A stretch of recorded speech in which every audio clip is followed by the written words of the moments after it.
Shabazz break it down with the proper perspective.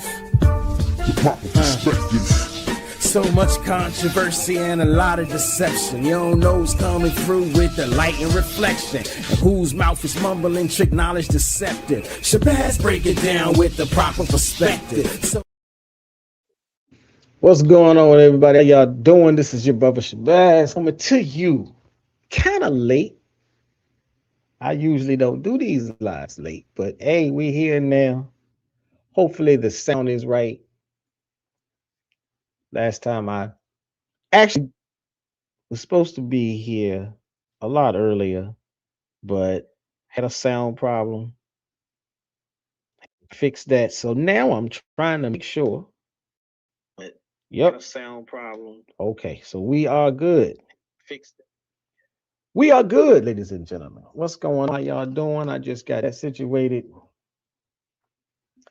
So what are we talking about tonight? We're talking about politics, of course. We're talking about everybody. We're talking about Killer Mike. We're talking about Stephen A. Smith and his stupidity. We're talking about Tariq Nasheed, FBA, Foundational Black Americans. Here's the question. Are all of these folks, even talking about Kanye West a little bit, are these folks political prophets or political traitors? We're doing an audit, so to speak. Kind of early in the year to do an audit, but we're doing an audit nonetheless. So as we're gonna, we're gonna try to get it started. Hopefully we get a few people to join us. If not, if you don't catch this on the live, then perhaps you'll catch this on the replay. But we're talking about, we're talking Killer Mike, talking about the Voting Rights Act. So I'm gonna set the clock. Hopefully I'm gonna set the clock. Clearly. It may not, well, it doesn't come to you as a surprise that we are now in 2026, but what may come to you as a surprise is it's been 2 years. It's been 2 full calendar years, so to speak. Well, maybe not calendar years, but it's been 2 years since this whole GOP Republican flex, this whole political pundit theory has gone into full effect. Now, I'm talking about the Adolfs, the Yvette Carnell, Antonio Moore, Tariq Nasheed. It's been 2 years. It's actually been longer than that, but we're looking at 2 years into this whole, it's time for a change, family. This whole, let's get off the Democratic plantation.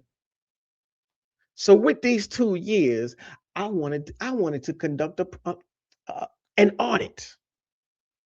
Because these people came into the community or presented themselves to the community like they know the way. And so it's been 2 years and other people piling on. We had Nick Cannon saying the mess and whatever that chick name is. We've seen Nicki Minaj jump ship. And I don't know if it's jumping so much as maybe it's just revealing themselves and we didn't know it beforehand. And so I want to play this Stephen A. Smith clip just to set it up. I'm sure you've already seen it. I want to make sure.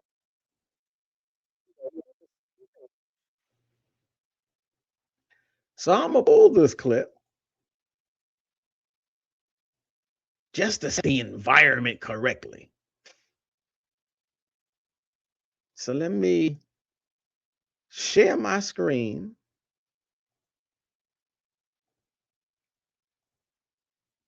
And pull up the good brother Stephen A. Smith. And hopefully you can hear this. I'm not going to play too much of it anyhow. So y'all know he was on Cam Newton's show.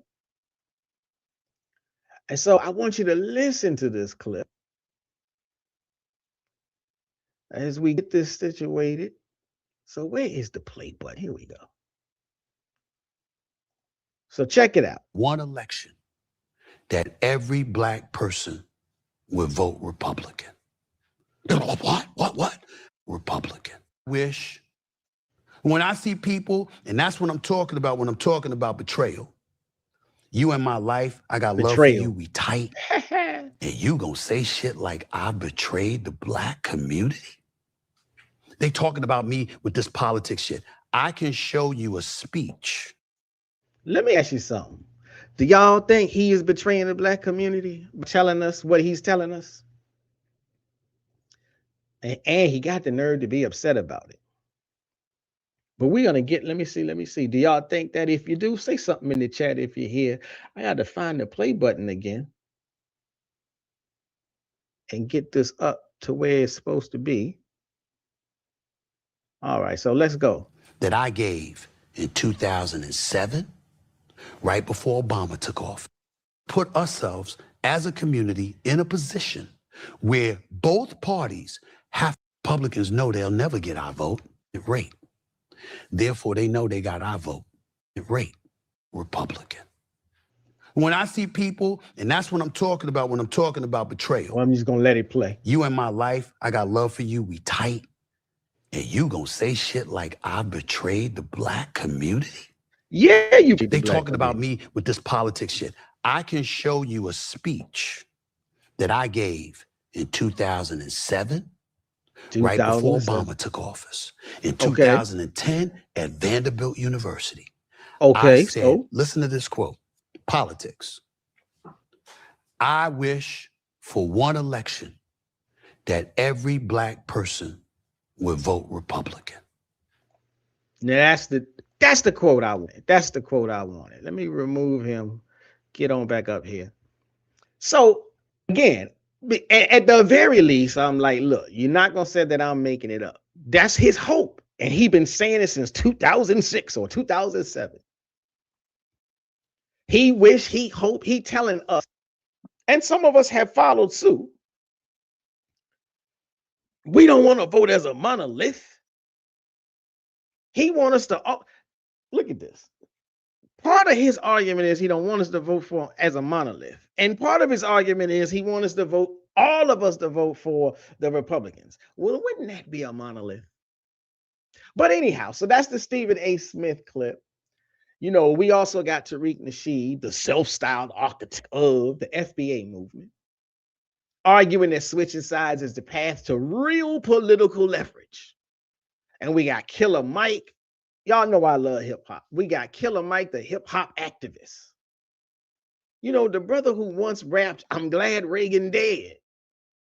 I don't even know what to say because he's supposed to be so extremely very radical. But all of this mathematic nonsense. We voted Democrat for 60 years and got nothing to show for it. It's time to switch. This is all what they're talking about. And it ain't just them. Well, this is what I'm saying. I understand. I recognize, realize, I've heard it. I've been in the fray, so to speak. Everybody, not everybody, lots of people are buying into this, have bought into this. That's why I said we got at least a 2-year clock, at least a 2-year window. But so part of my question tonight is, if you bought into this before, if you bought into this idea, I don't know, maybe you thought they were prophets, maybe you thought they were just political pundits, but you bought into this idea of voting for the Republicans or not voting for a Democrat. Don't vote blue no matter who. Well, eventually you have to take a look at your track record. Eventually you have to go back and say, well, here's what I did. Here's where it got me. Was it worth it? That's what we're going to do. We're having an audit of the prophets. Now, if you're familiar with my channel, thank you for showing up again. Make sure you hit the like button. If you're brand new to the channel, welcome. I appreciate your presence. Make sure you hit the like button. Make sure you hit the notification bell. But we deal with receipts on this channel, the proper perspective. This is your brother Shabazz. And tonight, we're going to try to go line by line on receipts. So here we go. Let's have a little history lesson. Because it's part of my position that history History speaks differently to what all of these people are saying. So first, let's look at the 60-year habit. We've been doing this for 6 years. It's time for us to get off the plantation. But when you look at the receipts, this is historically illiterate at its foundation. If you understand the receipts, I should say it that way, not just looking, because people have been looking at the receipts and not understanding what they read. But if you look at the history and you analyze it, you would come to see Black people, we have not stayed with the Democratic Party for 6 decades out of loyalty, not out of blind loyalty or open-eyed loyalty. We do not sit with the Democrats out of sentiment. We do not sit with the Democrats out of laziness. This is a very troubling position to be thrown out there, because historically speaking, every major political alignment and realignment and adjustment in Black American history, African American history, foundational Black American, has been driven by one thing: concrete policy calculation. You can't be telling the truth because we've been voting Democrat for 6 years and we ain't got nothing for it. How do you define nothing? And why do you find it why do you define it the way that you define it? If, like I said, if you're familiar with my channel, then you know all last week I showed receipt after receipt after receipt. I said, we got a whole lot of nothing to hold on to. Now, in the 19th century, Black Americans did actually honestly vote Republican. Ain't nobody, you can't pull the wool over my eyes by throwing that fact out there. Now, if this falls upon you or somebody you know is brand new information, I apologize. Somebody in your academic, educational, career system background either lied to you or didn't provide to you the necessary correct information. It's not a secret, is what I'm saying. It's not a secret we used to vote Republican. And we didn't vote Republican out of blind loyalty, out of misunderstood loyalty, out of laziness or sentiment. We voted Republican because at the time in the 19th century, it was the Republicans honoring the agenda we were setting forth. It was the Republican Party back then pushing for abolition that directly helped us, pushing for Reconstruction that directly helped us, working on the 13th, 14th, and 15th Amendments, clearly that directly helped us. That's not blind loyalty. That's political mathematics. That's political science. Here's what we want. Which group is going to do it?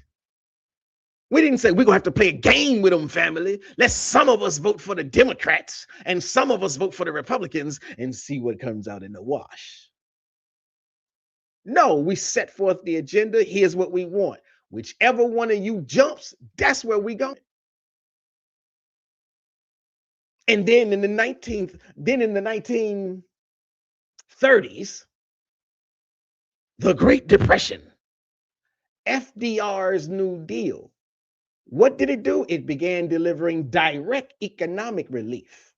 Again, we weren't voting out of blind loyalty. We were voting out of what is it that we want and who's going to give it to us. Housing programs, agricultural support. And I emphasize that in particular because we have Black farmers. We don't support Black farmers enough. We need to do better. But agricultural support is something that we were looking for. And not only did we get it then, I'm going to keep referring to these receipts that I did last week. I showed how countless Congressional Black Caucus members, the ones that the FBA crowd said ain't did nothing in 60 years, I showed how the Congressional Black Caucus members in their rural districts made sure that they instituted agricultural support to our Black farmers. We voted for labor protections.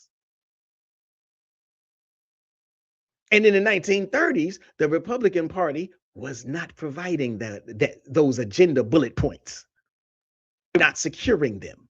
They said, enough with you.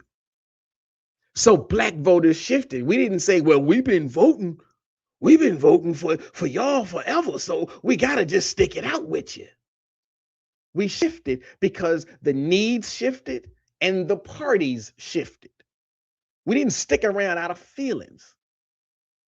We stuck around or we didn't stick around. We made a change or we didn't make a change, but we did it based on political science.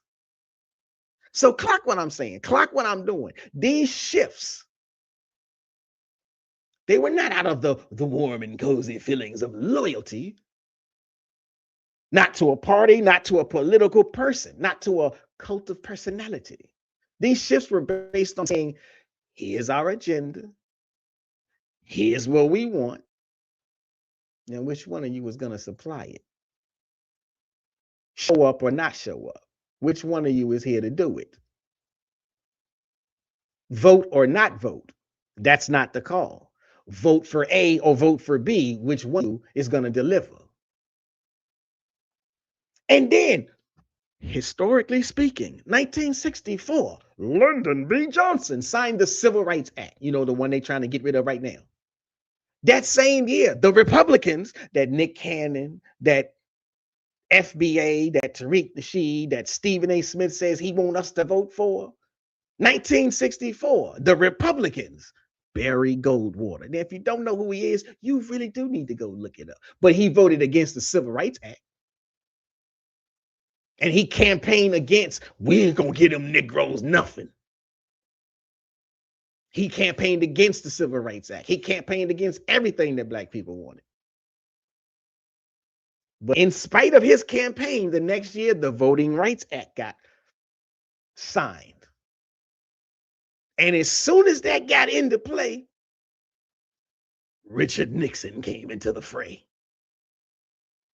And he was sort of like the architect, formalizing what later became known as the Southern Strategy, a deliberate Republican Party play to get white Southern voters, because the whites in the South were hostile to anything MLK, but you know, the buzzword is integration, but anything MLK. But Nick want us to vote for them because Nick said, we've been voting Democrats so long. Stephen want us to vote for them because we've been voting for the Democrats so long. We shifted our vote because the Republicans said, to hell with you. But let's just go back for the hunky-dories of it. Again, African Americans, Black people, we've never stayed with one party or the other out of loyalty. It's not like we forgot what the game plan is. Well, not us.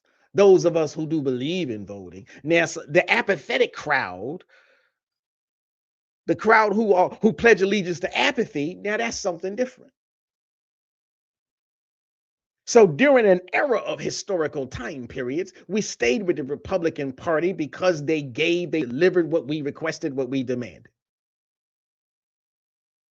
And when the Republican Party said, you know something, we don't want to hear nothing from them Negroes, then we shifted gears. Because the Republican Party said, nah, we don't like them. We don't want, is there any way we could get it so that they don't vote at all? They became the party then, and they are still today the party that is against Black civil rights, that is against Black people showing up to the polls. Now, let me press upon this just a little bit deeper. For the crowd of the apathetics, the apathy crowd, the ones who say, well, voting doesn't matter. You just don't stand.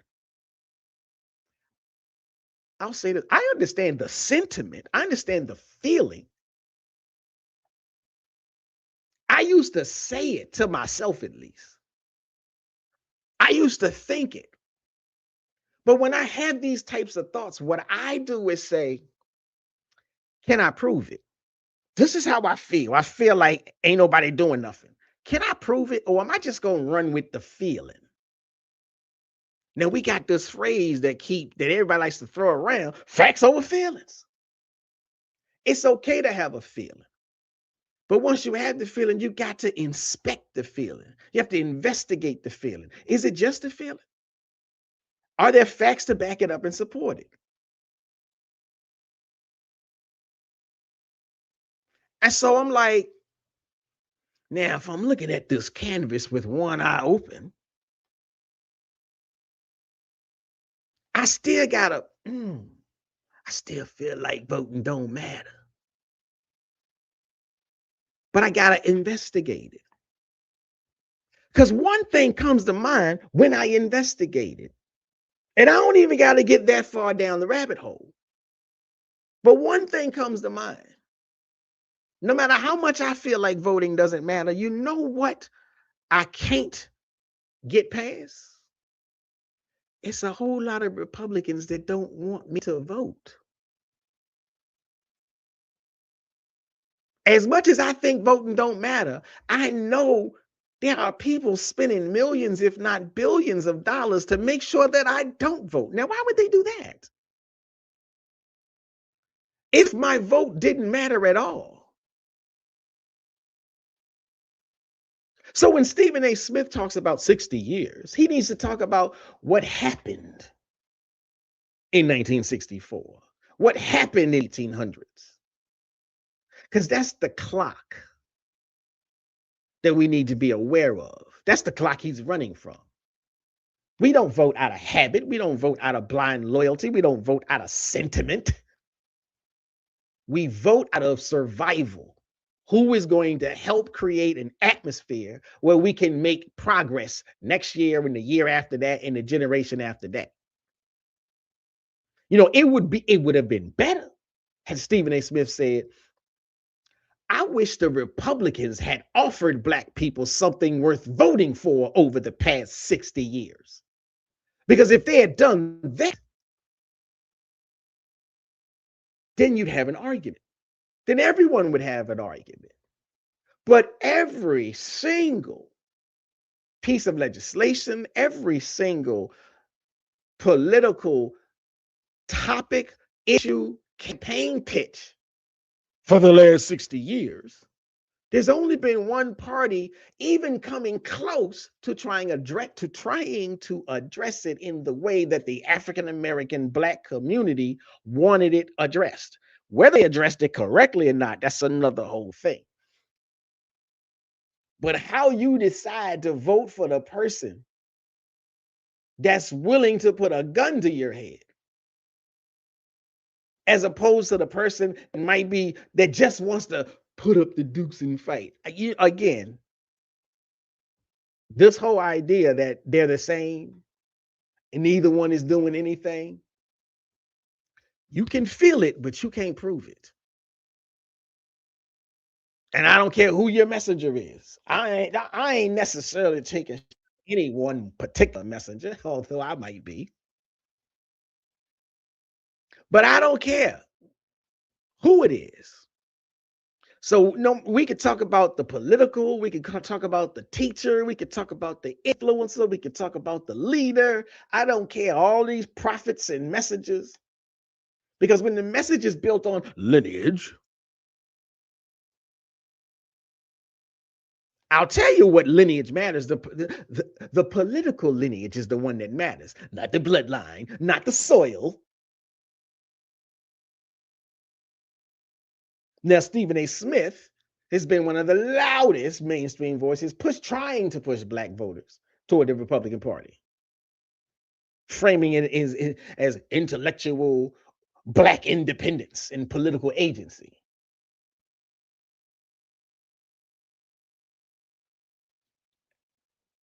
I ain't gonna even say. Now, I will say, and I don't know what to say about it, because if I fall up under the Tariq Nasheed creed, then I'd be like, why is Stephen A. Smith trying to tell us what to do when he ain't even us? He ain't foundational Black American. Why would we be following him? And I tell you why I tell you why I would say it, why I would bring it up. Because whether you identify yourself as a FBA or not, if you are in alignment with the people that are trying to take away our vote, trying to take away our rights, you should have a bullseye on you no matter what. And so understand what I'm saying. I'm not arguing for a personal attack against Tariq Nasheed or Stephen A. Smith. I am arguing for an intellectual analysis. And so at the end of the day, whether you like Tariq or not, I don't got to like him. I ain't got to convince you to like him or to not like him. But if Tariq is telling you, don't vote or vote for the Republican because the Democrats ain't did nothing, that may feel good, but the receipts show otherwise. If Stephen A. Smith is saying, don't vote or don't vote for the Democrats because we've been doing it too long, the speech might feel good, but the receipts say otherwise.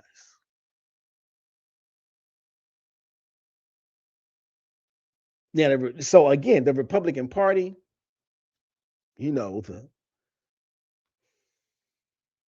they're directing people. Tariq, Stephen, who else? All of these don't vote people. They're directing folk, Killer Mike, they're directing folk away from the Democrats. And so what I said was we're going to do here's the audit that I'm trying to introduce to you. Because there are plenty of people who listened and believed and took up the call. There are plenty of FBA people. I know. I mean, I know a lot of times we make the joke and we say it ain't a lot of them, but they got some numbers, and they are the numbers who, when they talk about that statistic, 92% of African American women voted for Kamala and the Democrats. And then, it's a little bit of leeway, 80 to 85% of African American men voted for Democrats. But that 20, 25, 15, sometimes they kick it up, that didn't vote for Kamala, that's that FBA crowd. That's that conservative Stephen A. Smith, Killer Mike crowd. So they got some numbers. It clearly isn't enough for the totality, but it don't necessarily have to be. But what I'm saying is, they're the brothers and sisters that follow this new wave. So here's my question to you. You voted for the Republicans. You helped your boy, you helped Mr. Orange get into office. And you said we need to do that so that we can secure our reparations, so we can secure the Black agenda. Well, how much securing have we done? Because the Republican Party is in charge of everything. They got the White House, they got the Senate, they got Congress, they got the Supreme Court, they got appellate court judges, they got lower court judges, they got Doge. Not one single piece of reparations legislation, not a commission, not a study, not even a symbolic resolution. They voted against that. So in fact, the current Republican majority has used executive and legislative power to ban anything that even has the remote distant smell of a Black agenda, of a reparations idea. They got rid of DEI programs. They dismantled federal equity offices. And in multiple states, they criminalized the teachings of history. They criminalized the teaching of Black history. The Black history that would clearly make people, especially white people, grow up with a better understanding of why reparations is needed. And I'm sorry if you feel like, well, what they got to do with it? What's white people got to do with it? Ain't nobody getting a reparations check without white people voting for it. Period in the story.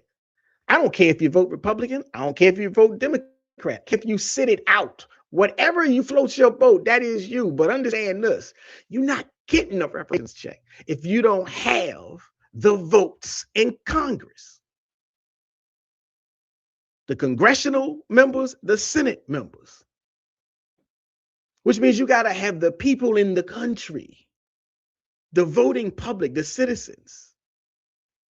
You got to have people who do vote, people who will vote, people who want to vote, come out and show up and vote for the representative that is in agreement with your political agenda. Now, I'm sorry if you don't like that stark, cold reality, but you're not going to push a congressman. You're not going to push a senator because you beat your chest and say, it's a moral claim. That ain't how politics works, and that ain't how them people think. It simply ain't.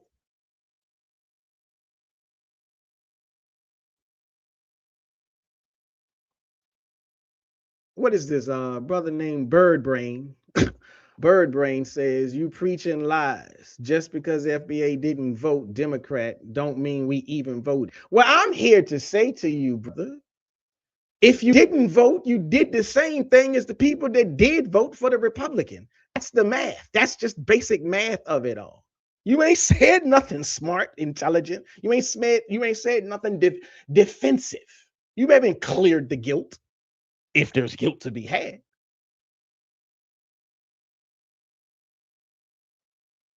Now, I've shown on this channel before how many of the black congressmen, congresswomen, how they have been listening, how they have been working diligently towards this, that, and the other on the black agenda. But I know it's asking too much for you to care about receipts. It's asking too much for you to care about facts. No check, no vote. The truth of the matter is, no vote, no check.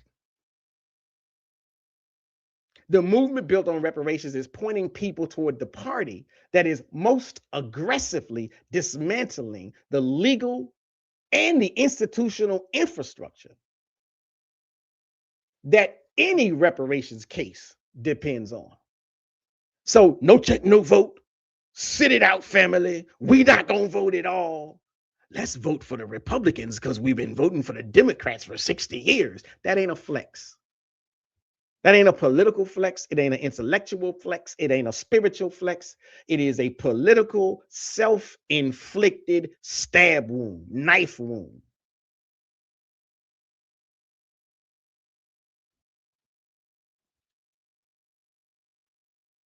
Now let's talk about Killer Mike. I gave you a brief little rundown on Stephen A. Smith and Tariq Nasheed and the FBAs and the ADOS. Now, Killer Mike, the next prophet in this audit. Now, I will say this. Killer Mike's situation deserves maybe a few more kid gloves. Let me see.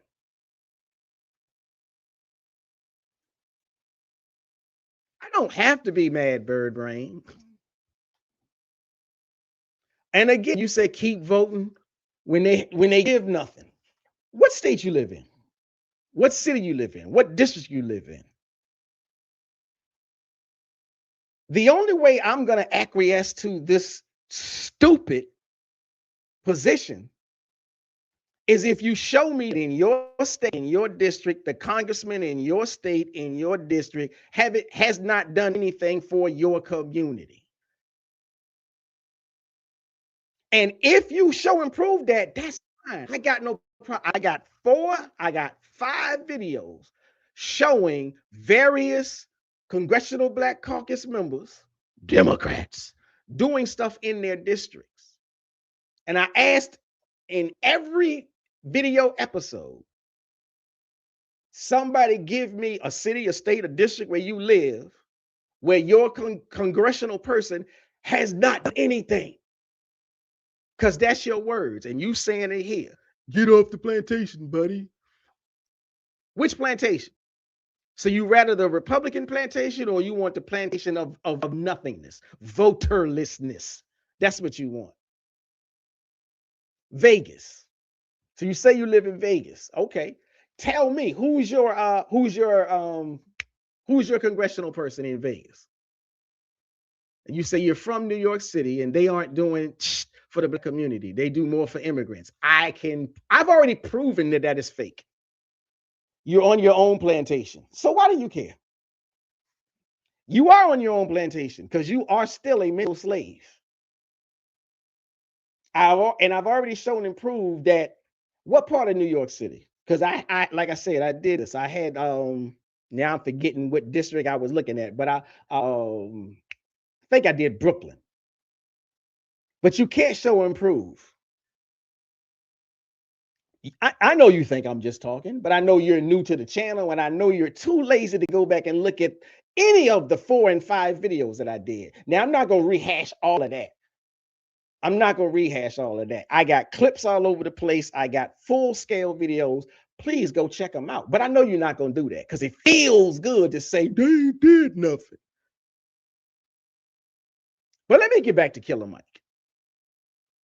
His situation, honestly, I don't know if I'm mad or not at Killer Mike. Now, I can clearly show it tells, I'm mad at Tariq Nasheed. I'm mad at Stephen A. Smith.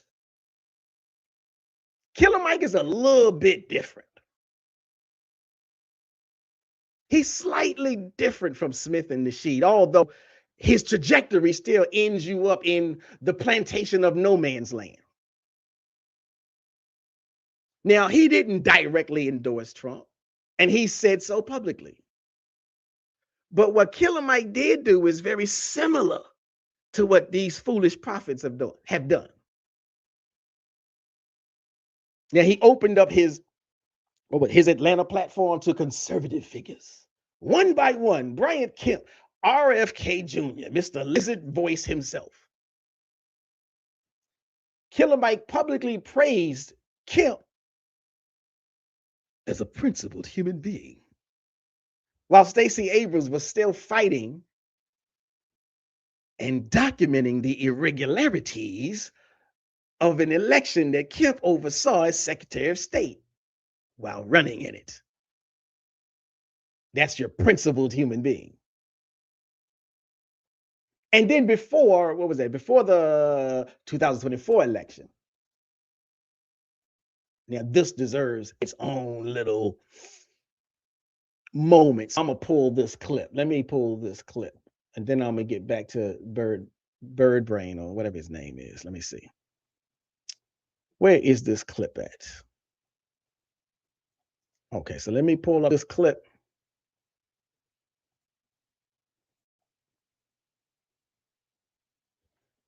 Get this on the screen.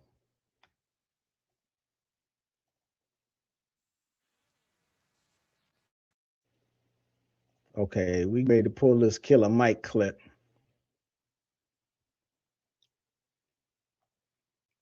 Let me see if we can get this Killer Mike clip. All right. So we getting ready to play this Killer Mike clip. Let me see.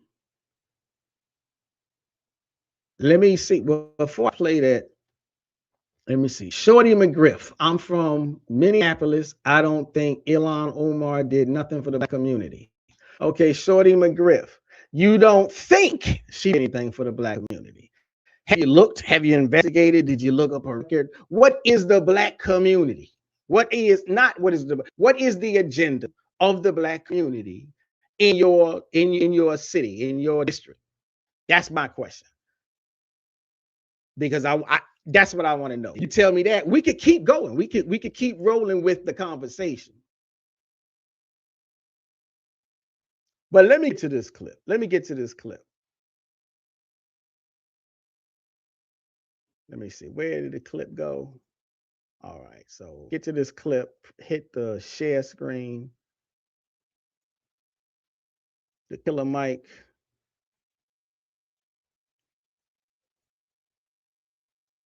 So y'all should hear it. Big reason I would never vote for a prosecutor, because you were a fucking prosecutor. That's it.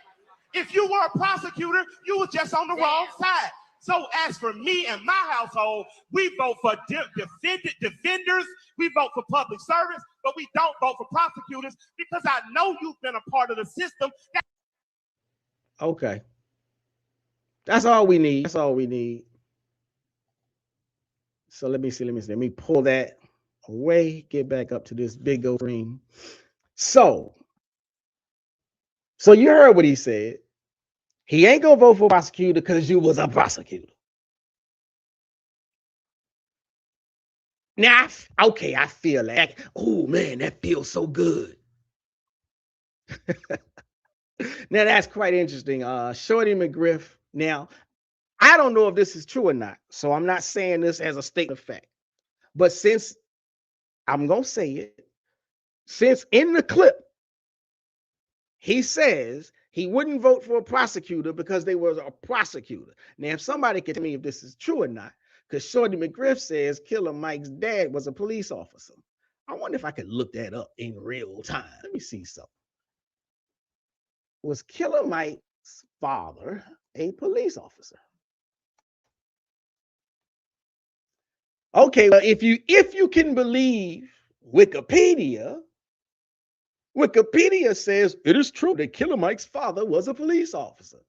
And so, okay, and that goes into what I was trying to say. So thank you for that, Shorty McGriff. I appreciate that. Put that on the screen. So he says he wouldn't vote for a prosecutor because they was a prosecutor, although his father's a police officer. Make that make sense, would you? And that's not even the point that I was trying to make. So I'm gonna go to this. I'm gonna go to another clip. Because this next clip, what's even more revealing, let me see if I can pull this up now. And this is the point that I'm trying to make about all of these prophets and political strategists that we give too much credit to.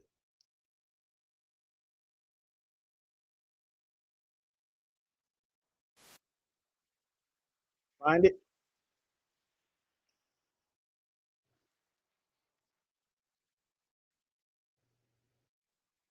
Okay. I may not have this one. Okay, so I don't have that clip. I don't have that clip. Sorry about that, brother. Brothers and sisters, family, I don't got that clip. I thought I had it, but it don't. But I will. I got the transcript. But in a clip, what was it? It was the interview with Shannon Sharp. And so they were having this conversation about the politics in the world and the environment and blah, blah, blah, blah, blah, blah. And Killer Mike said, good, I got a house. My house is paid off. I got many cars. I got German cars. I got a wife. I could take a month off if I want to. I'm good. So he don't care. Not that he don't care. It doesn't affect him. It won't impact him. No matter who's in office. That's part of the problem that I got. That's what I'm coming to with this audit. If we are listening to the political pundits, to the prophets, to the activists who don't have any skin in the game when they tell us don't vote for this person or that person, the distance between those two positions. He could tell black voters that the system is failing and you should withhold your support. And then he openly admit, I'm a millionaire. It ain't gonna impact me. And you don't see that as a problem. That's always the problem with these millionaires. That's always the problem. The gap is right there in our faces. And sometimes I'm like, it's to the point, I don't even know if they can help themselves. I don't even know if they help themselves.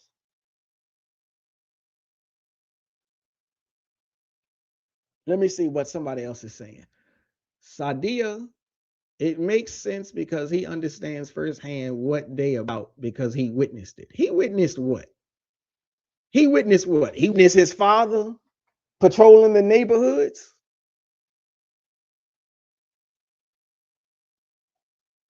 Is that what he witnessed? But anyhow, So like I said, I got an issue with the Killer Mike thing, but Killer Mike is slightly different. Because here in 2000, that was 2024. In 2026, what did we witness? All of the FBA, all of the boss, all of the people that said we're not voting for the Democrats because they ain't did nothing for us in 60 years. They helped get the Republicans, the White House, the Supreme Court, the Senate, and the Congress. And what did the Republicans do for Black people? They gutted the Voting Rights Act. They gerrymandering any and every district. They're cracking them is the word that they're using. So that whether you vote or not, their hope, their plan, their intention, their strategy is that even if you vote, you won't have that much of an impact. We'll siphon you off and section off your neighborhoods the same way they came through Black Wall Street and split up Black communities with new highways. And they're plowing through the voting districts. But I gotta give Killer Mike credit. Because he at least came back and said, wait a minute, something ain't right. This ain't what it was supposed to be, family. And he came back with, I don't want to say a speech. He came, but it might you could call it a speech. He came with a statement that's like in opposition to his previous positions. You got this clip. I do have this clip. So let me play this clip and then I'm going to get back to Birdman. Where is this clip at? Okay. Pull that. Add to the stage. Okay. So let's listen to what Killer Mike says. Onyx Impact, Black Male Initiative. This is Killer Mike, also known as Michael Render. 1965 Voters' Rights Act just got gutted. They gutted it. They literally eviscerated it, and it's now trying to make it easier or allowed it to be easier for states to redraw district lines to annex those most in need out. This is not just Black people and African Americans. This is poor people. So based on where you are, the more poor people, they can chop you up. They can make sure you aren't voting on the behalf of the poor and the interest. They can make sure that it affects your schools. They can make sure it affects your jobs. They can make sure it affects every part of your life. So right now, you need to be putting pressure on our local politicians and local municipalities not to do this. We need to be putting pressure to make sure that those like you and like your neighbors still have the ability to exercise the full constitutional rights of voting and it being effectively not eviscerated and us being taken back to Jim Crow. So we're going to start the largest voter initiative possible this fall. We're going to get people out to the polls. We're going to beat up those midterms, and going forward, we're going to do more than just march and protest. We're going to go to the polls. We're going to change the people who are in office. We're going to get those laws back changed in favor of the people. All right, so y'all heard that. Y'all heard that. We're going to go out there and vote, family. That's the Killer Mike. That's the new Killer Mike speech. And that's why I said, okay, I can respect that because at least he's shifting and changing. First, it was don't vote. Then it was, oh my God, look what they did when we didn't vote. Hey, y'all, we need to go vote. Now, all over social media, everybody is giving him the business. And I'm like, I mean, it's well deserved. The same man who said, get something or get nothing before the election, who said he could never vote for a prosecutor. The same man who praised Brian Kemp. Yeah, Brian Kemp. Now he's saying, oh, shit, we need to mobilize after the damage has been done. So, like I said, accountability, the audit.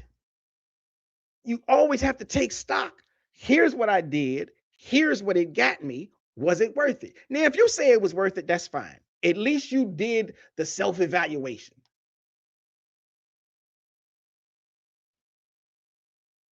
Because like I said, in all actuality, you don't have to directly endorse Trump in order to help Trump. You don't have to directly endorse a Republican in order to help them. All you have to do is make resistance feel like an option. make the fight feel like it's not necessary. Because when the community trusts you for whatever reason, we trust you because of your hip hop background, we trust you because of your political acumen, and we watch you platform conservative figures, and we hear you argue against voting for the Democrat because it's been 60 years, because they was a prosecutor. The very fact that they were a prosecutor, and this has been covered before. All prosecutors don't prosecute the same way, but that's another story altogether. Because at the end of the day, no matter who you vote for, he got a house. It's paid off. He good. He got cars. He got German cars. He can not work for a month and not have to worry about anything. That's not leadership. That's some strange, weird commentary from a nice, safe distance with a voter mobilization announcement attached after the chaos has ensued. Because at the end of the day, you want to make sure that you can say, hey, look, I tried. So altogether, I think that's 4 different prophets, 4 different messengers who helped usher in the Republican South will rise again strategy. But again, I try to give grace. And again, I'm like, I'm not going to keep entertaining they ain't did nothing for us. Can you give me the black agenda as you see it for you to say they ain't did nothing? Because if your only agenda point is reparations, okay, I'll give you that. They have not gotten us reparations. Do you know why they didn't get us reparations? You don't. You don't know why. You don't understand why. You don't care why. You just know you didn't get the reparations check. But like I said, at least with Killer Mike, he turned the corner a bit. He's telling people to go out and vote. He's calling for the mobilization. So I got to give him credit for that. Because the other prophets are still saying, we didn't vote in 2020, we didn't vote in 2024, and things have gotten so much better, we should not vote again.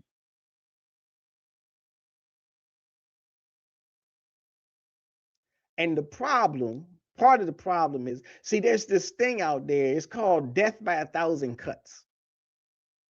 And with death by 1,000 cuts, you don't have to convince everybody to stay home. You don't have to convince everybody not to vote or not to vote for the candidate that is representing your best interest. You just gotta shave off enough points. Just shave off enough votes. That's why they had orangutan on what was it? They caught orangutan on the phone. All I need is 5 votes. All I need is 100 votes. You can do something to get me those 500 votes. That's all they need, is just enough. And so if Killer Mike used his influence in such a way to help create some of the chaos, some of the gerrymandering, some of the cuts, some of the backstabbing knife wounds that politically we are experiencing right now, yes, he can be called out and held accountable for that. But we at least got to give some grace and space, because that same influence, because most of the same people, if you decided you won't go vote because Killer Mike said don't vote for a prosecutor, you probably have not changed your position. Just like the FBA people that said, I ain't voting because Democrats ain't did nothing in 60 years. And when you ask them, show me the evidence, they ain't got nothing. So if a person can use their influence to negatively impact the Black community in 2020 and 2024, and they still got that influence, hopefully they can use that influence to positively impact the Black community now. That's at least worth acknowledging. Now, is it a bitter irony? Yes, of course it is. You might feel like, some may say, it's a little too late. It's a day late and a dollar short. Well, if that's the feeling, that might be one hard to shake. And I'm not telling you to completely discard it. But like I said, give grace, give space. Because the question is never, whether Killer Mike is, this is not about, like I said, I'm not taking pot shots. I don't think so. This is not about, is he a good person or a bad person? The question is always, should always be, what is appropriate, what is right, what is effective for the community? And so have we as a community, have we gotten an equivalent return on the plan that all of these brothers laid out for us? Many of us voted Republican because of Stephen A. Smith. Many of us voted Republican because of Tariq Nasheed. Many of us voted Republican because of Killer Mike. What did we who voted for Republicans or chose not to vote at all so that we could help the Republicans, what did we get as the individuals in our community, and what did our community get because of that vote? That's the audit I'm talking about. And the audit don't change no matter how you feel about it. Because that political decision, that political off-ramp that some of us took, that got us to the Voting Rights Act being gutted. So if he can now use his credibility to try to get people into the streets and get people at the polls, hopefully, if you get enough, hopefully you can show improve and try to start turning that around. So if that's the case, as long as that's what he's on, I let him cook. And afterwards, when the smoke clears, we'll audit that too. We will audit that too. So what am I lying about? BFF, what am I lying about? At least write a salient sentence.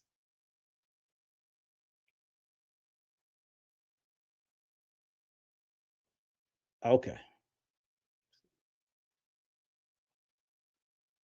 Now, a lot of people have told me, you always got smoke for Tariq and you ain't got no smoke for Dr. Umar. I got smoke for Dr. Umar too. Because Dr. Umar said, voting don't matter. So I got smoke for that too. Now, I don't know what B Move Fast is saying. Dr. Umar said, voting don't matter too. Now, he may not be telling you, go vote Republican. So I could, all right, cool, shout out. But he is telling you that the entire federal voting system is too corrupted to bother with it all. And that's dead wrong.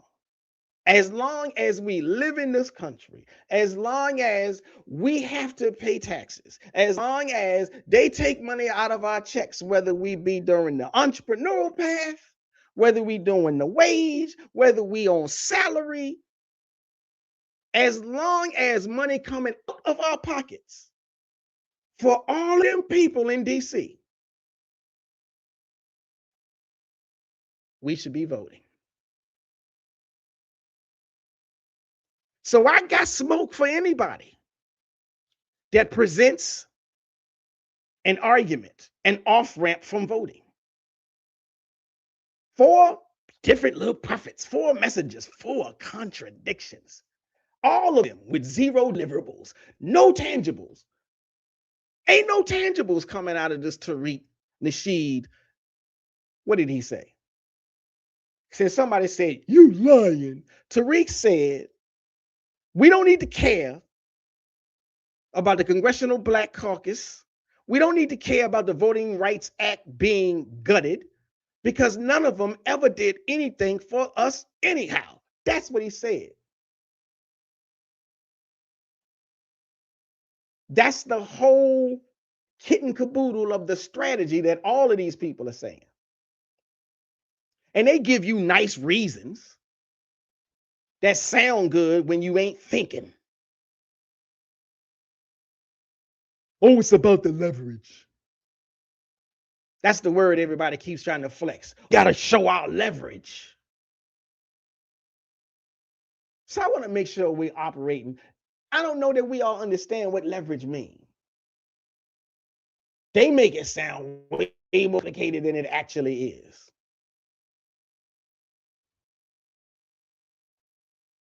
Let me see. Be moving. I'm trying to see what it said, but it's moving too fast. Why would we look to Tariq for tangibles? Tariq is the one telling you to look for the tangibles. Tariq is the one telling you don't vote for the congressional black members that got money to your HBCUs because they didn't get you a tangible, although money to a HBC was a tangible. Tariq is the one telling you don't vote for congressional black members because they ain't delivered no tangibles, although congressional black members have gotten money to senior citizens in their districts, have black senior citizens in their districts. Congressional Black Caucus members have gotten medical, what was that?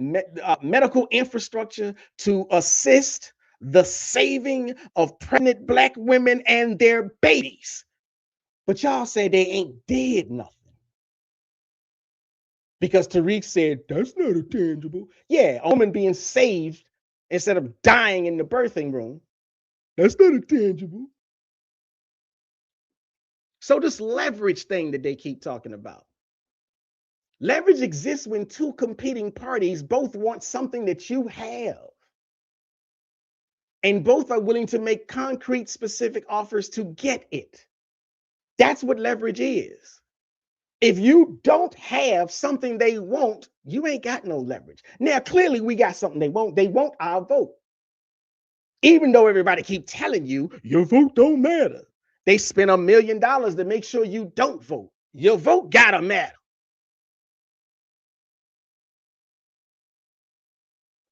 Now, I already say, again, stupid talking points. Democrats said 20 years. Why are you cutting it to 20? The other fool said 60. And they ain't did nothing. They ain't changed nothing. I already told you they changed stuff. But all you got is that empty ass talking point. So again, this whole leverage thing. I was going to use this analogy, but I think it's going to fall upon deaf ears. But I'm going to say it anyhow. For example, you got two men trying to date the same woman. The woman got the leverage because each man is trying to needs to approach the woman and be willing to offer concrete, specific tangibles in order to win the prize. The prize is the woman. The prize is your vote. Now, for black voters to function as genuine swing voters, that's what leverage is. You got to have documented, competing, policy-based off. I'm saying that wrong. You got to have a documented, competitive policy. You got to have a documented, competitive legislation docket, an agenda from each party. You don't have leverage if one party turns their back and say, get up out of here. You got to at least have a campaign promise. But to go further, you need legislation. It needs to be written. You don't say, well, I'll run with the promise, and once they get in the office, I'm going to see what they write. That's the problem with Project 2025. They wrote it up before they started the campaign. And so let me ask this question that I keep circling around. Tariq said, don't vote, don't care about the CBC. Stephen A. Smith said, vote for the Republican. Dr. Umar said, don't vote for nobody. What is the Republicans offering right now? If you don't vote, you're helping the Republicans. If you vote for the Republicans, you're helping the Republicans. What is the Republicans offering right now? What is the specific Republican bill that addresses the racial wealth gap? Now, I know the FBA zeitgeist. I know y'all don't really give a damn about the racial wealth gap. It's currently sitting at approximately, now I'm gonna get my math wrong when I look this up. what was it? The Federal Reserve Survey of Consumer Finances. I think that's what it was. Median black family wealth is $44,890. Median white family wealth is $285,000. That's a $240,120 gap, at least according to the Brookings Institution analysis.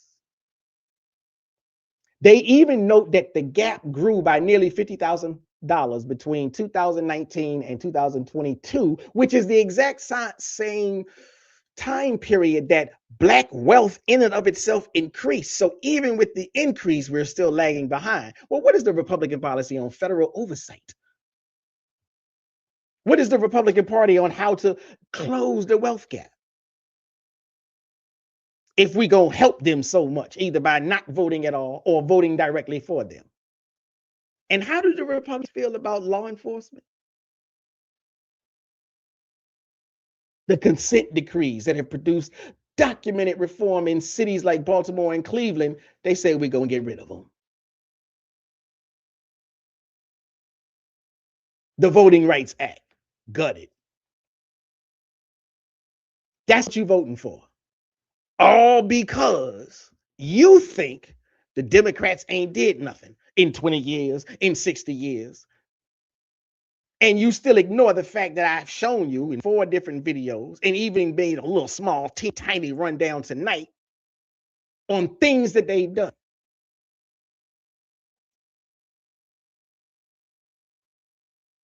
And BFF, there you go again. The Dems gave us the 3 strikes crime bill. And you know who asked for it? Us. Like Ice Cube said back in the day, us. We the ones that asked for it.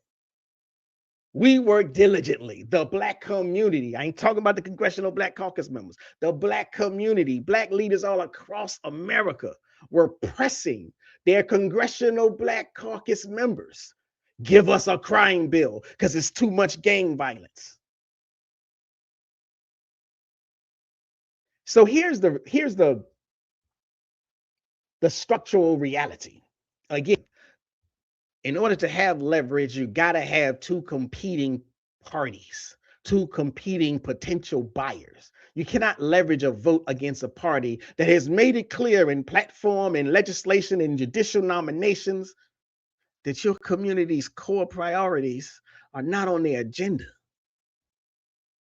That your community's core priorities are in their bullseye target. They're trying to destroy them. So telling black voters to switch sides, Stephen A. Smith, telling black voters to sit on the sofa, Dr. Umar, telling black voters it don't even matter, Tariq Nasheed, Killer Mike. If there is no political competing legislative offer, that ain't a political strategy. It might be a clearance sale where you give away the merchandise and call it a power move, but it ain't a political strategy.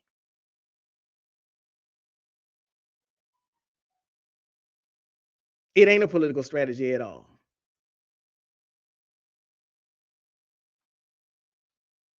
Be moving. Be moving. Stephen A. Smith and Umar don't move the needle. Why are they even in this discussion? Now, here's what's funny. If I say Tariq Nasheed, why you talking about Tariq Nasheed? Leave that brother alone. When I get off of him, are you not talking about Tariq Nasheed? Make up your mind, fool. Make up your mind. Here's a question for all you pro-Republican Tariq Nasheedites. Y'all remember the platinum plan?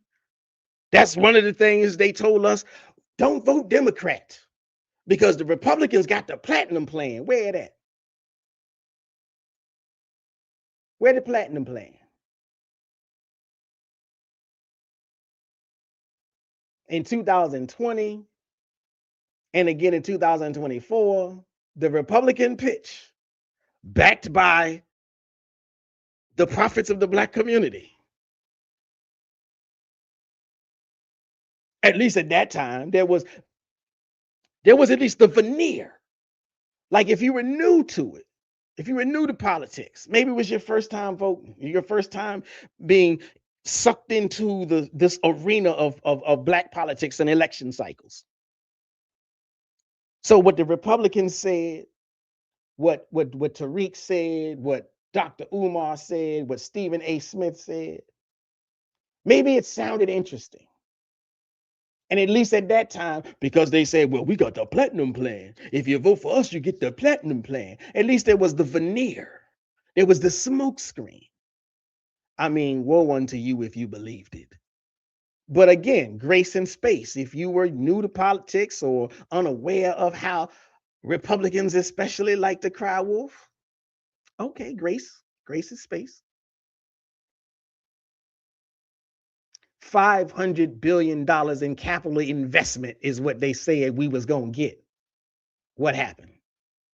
The plan that they named entrepreneurship funding, access to capital, educational opportunity, and criminal justice reform. And what did they do? Like I said, I can give grace and space. I can understand if you just didn't realize what was going on.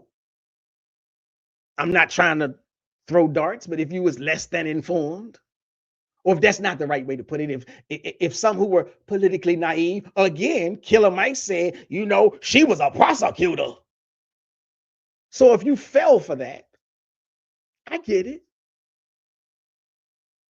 But again, what I say is you got to be able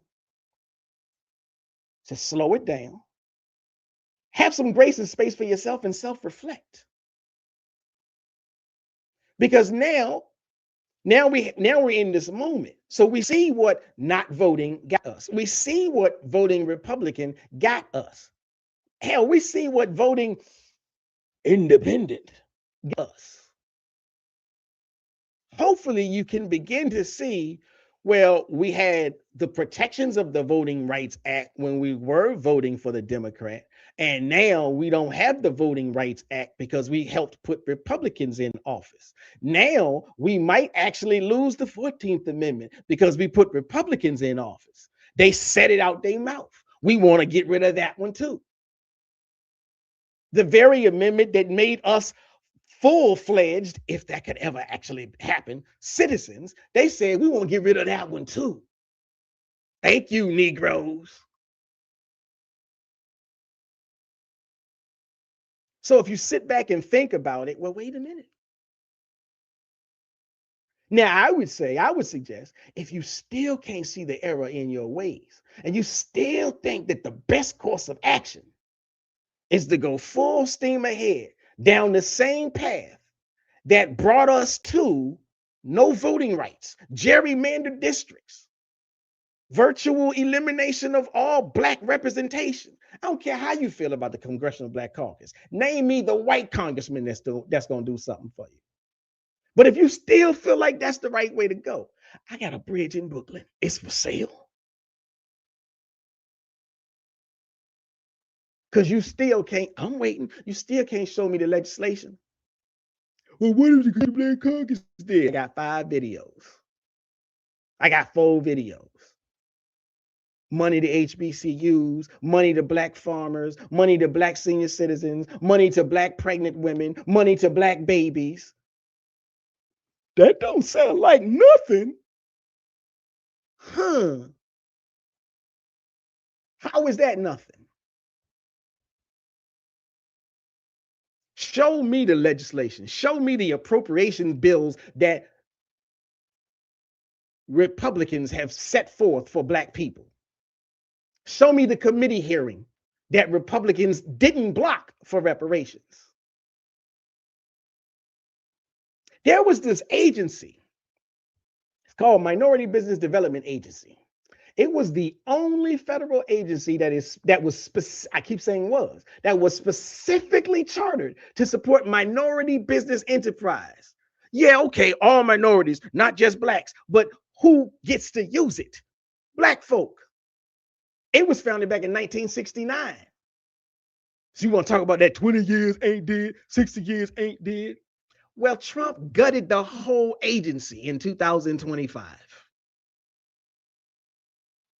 So he went from platinum plan, promising you $500 billion in capital for Black communities. And then he moved to close the only federal office that existed to deliver the money. But you FBA all day. You want your reparations check. That's the non-negotiable. So again, the question since 2024, with Republicans controlling the White House and both chambers of Congress, has a single prominent FBA affiliated voice issued a formal documented demand to the Republican leadership? Y'all got so happy when Tucker Carlson said, I heard of them people called FBA. Did he say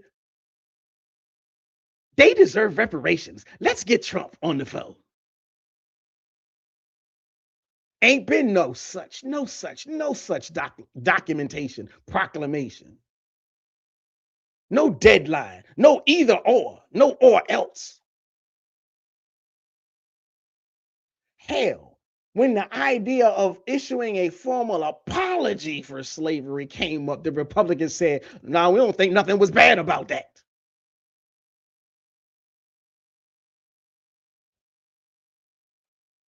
Now, if I'm wrong, correct me, I'll wait. Because we got leverage. We got leverage with the Republicans. Now, again, so let me just say this. Oh, let me see what my detractors saying. Let's go back to 2020 when the Democrats won. What have they done? BFF. Again, maybe it's me expecting too much of you. I keep referencing, the things that Congressional Black Caucus members have done and things that the Democrats by way of Congressional Black Caucus members have done. You're just showing, I don't know, stubbornness, obstinance, or ignorance. I don't know. But so again, if we think about this death by 1,000 cuts thing, the Republicans, the conservatives, they know that they're not going to get everybody on board. They know that Black folk they know that it ain't that many dumbass Black folk. They know that Black folk ain't going to jump off the Democratic plantation the way that FBA say we should. But they also know, and this is the problem, because they do know death by 1,000 cuts. They know that if they can slice off a point here and a point there, cut up a demographic thing here and a demographic there, they know that once you start adding up all these little teeny tiny chips, you get a block that's just big enough to make the difference that they needed in 2024 so that they could take back everything. Thank you, FBA. Thank you, ADOS. Thank you, pro-Black radicals that say it's two wings on the same bird. There ain't no difference. Voting doesn't matter.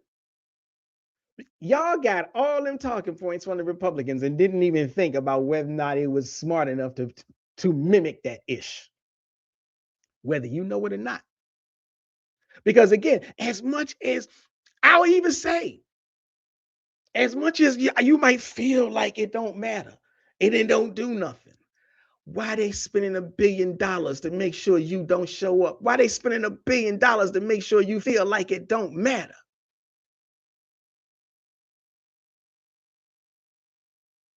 Because they know that a fragmented Black political voting bloc serves Republican systemic political interests all the way to the bank. They don't care why you don't come out to vote. They just care that you don't vote. They don't care why you do vote for them. They just care that you vote for them. And they ain't offering you nothing but a reduction in your rights, in your freedoms, in your citizenship status. So the prophecy that our dear brothers gave us, ain't really came true. And you know, a prophet whose prophecy fails at best, so they're not a prophet. At best, they're a pundit. They got a platform and some possible hidden colors of financial interest in keeping you and keeping me and keeping us moving toward a cliff. And we ain't got no parachutes. None whatsoever. The Congressional Black Caucus, the Democrats, was the parachute.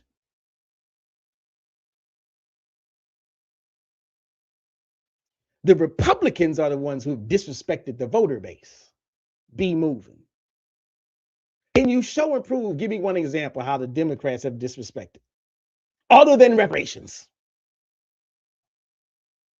And you said the voter base. Now I had this one brother tell me, "What you act like you scared? You scared of don't need them voting rights. We survived before, we can survive again." I ain't scared. Well, maybe I am scared. I'm gonna be like Killer Mike. I might be good one way or the other. I might be able to say, you know something? I'm gonna get up out of here. Maybe I'll stick around. But it ain't necessarily about fear. It is about survival. But this whole we survived, we gonna survive again. Yeah, we survived Jim Crow. We survived lynchings. We survived slavery. Not unscathed. And as an aggregate, we will survive again. No doubt about that. But that's still a very dangerous, if not dumb, a very dangerous idea or ideology to be promoting. It may sound like it's you got to give the people hope. And I don't think that's what it is. To me, it's an insult to the dead, to our enslaved African ancestors. When you say we survived, we're gonna survive again, you are invoking the collective. So yes, as a collective, the aggregate, we did survive. The Black community as a whole made it through. And look at where we are. We're not where we're supposed to be.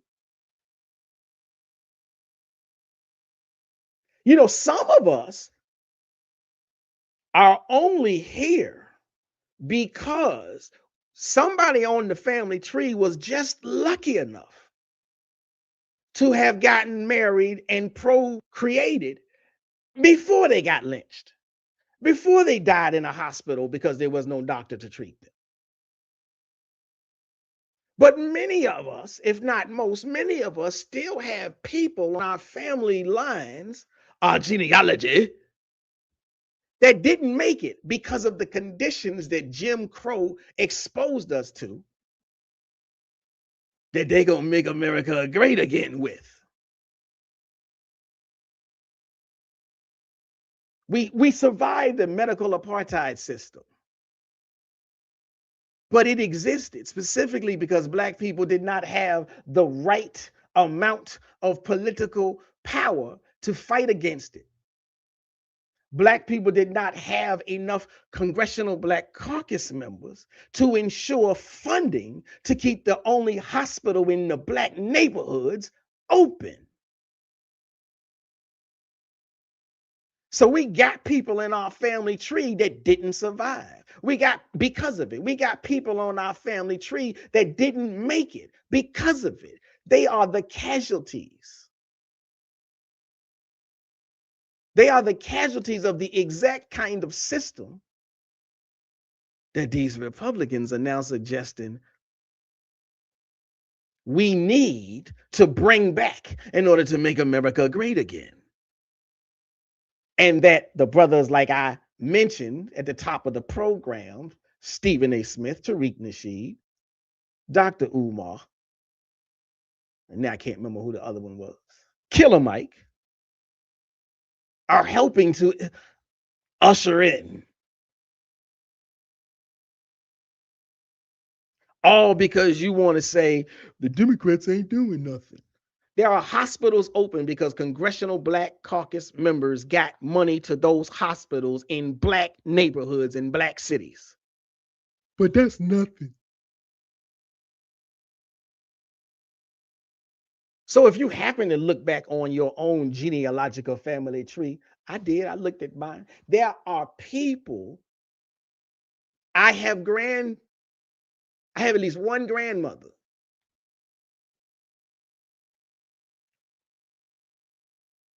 who had children that didn't survive birth because of the medical ineffectiveness, because we didn't have enough money in the community from the government to keep the hospitals open. That's real people, real human lives. And we have people in the community who spent their lives trying to fight, trying to end Jim Crow. They didn't do that so that their grandchildren could come back and say, let's do it again, family, because we strong. That makes zero sense.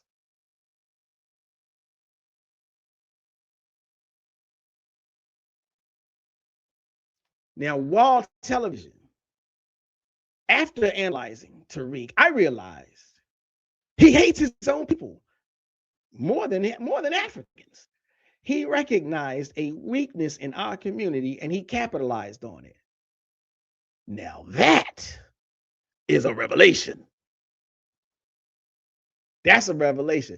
Thank you, Wall Television, for showing up, for participating, and for dropping jewel.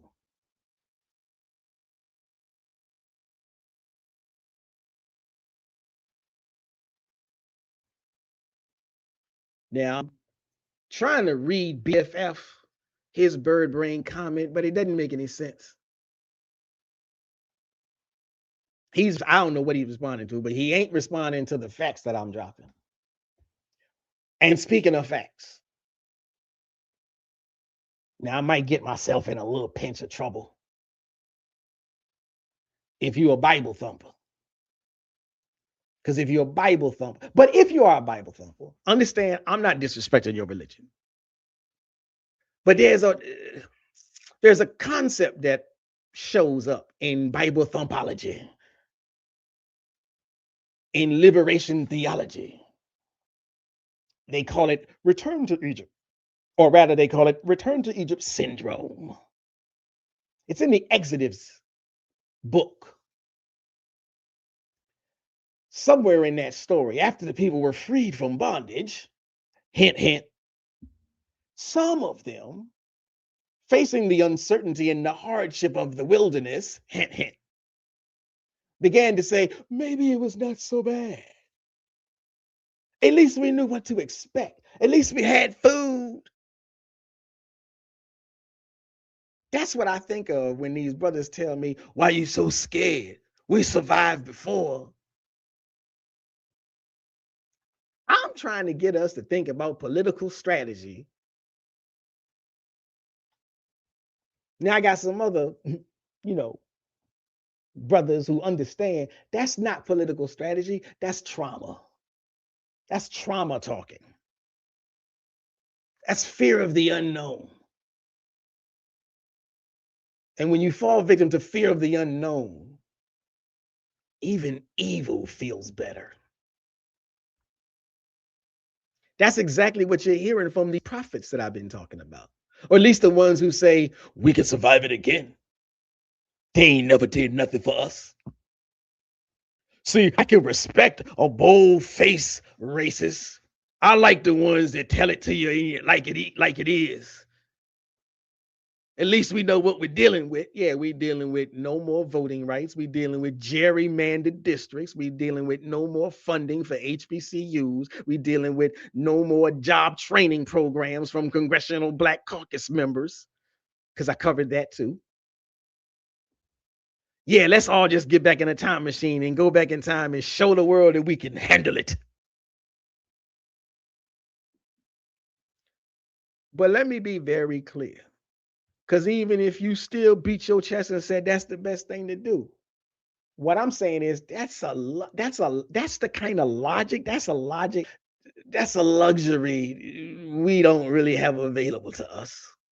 Never have, probably never will, as long as we stay under the thumb of Uncle Sam, especially Uncle Sam being run by the Epstein team.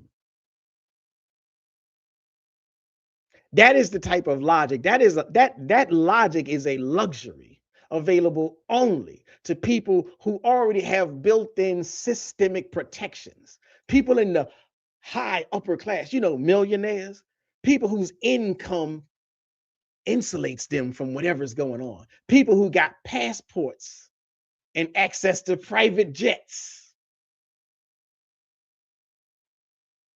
Stephen A. Smith has private health care. For you people, well, Democrats ain't did nothing. If you got health care, you got it because of a Democrat.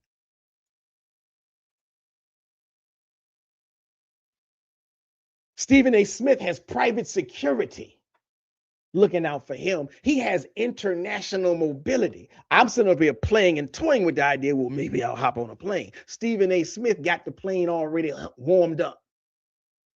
If the floor drops out on civil rights, he won't be the one facing the consequences in a county hospital waiting for a doctor. So the people being told to prove your resilience, we can survive it, are the ones who will pay the most, who will pay the most dearly, who will pay in bodies, who will pay in pain, who will pay in agony. Not the broadcast contracts, not the algorithm paycheck receivers.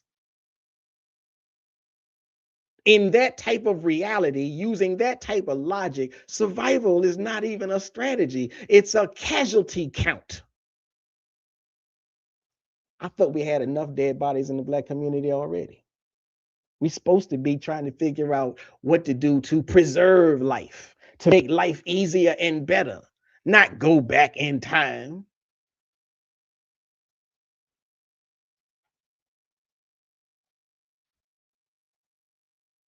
Wild Television.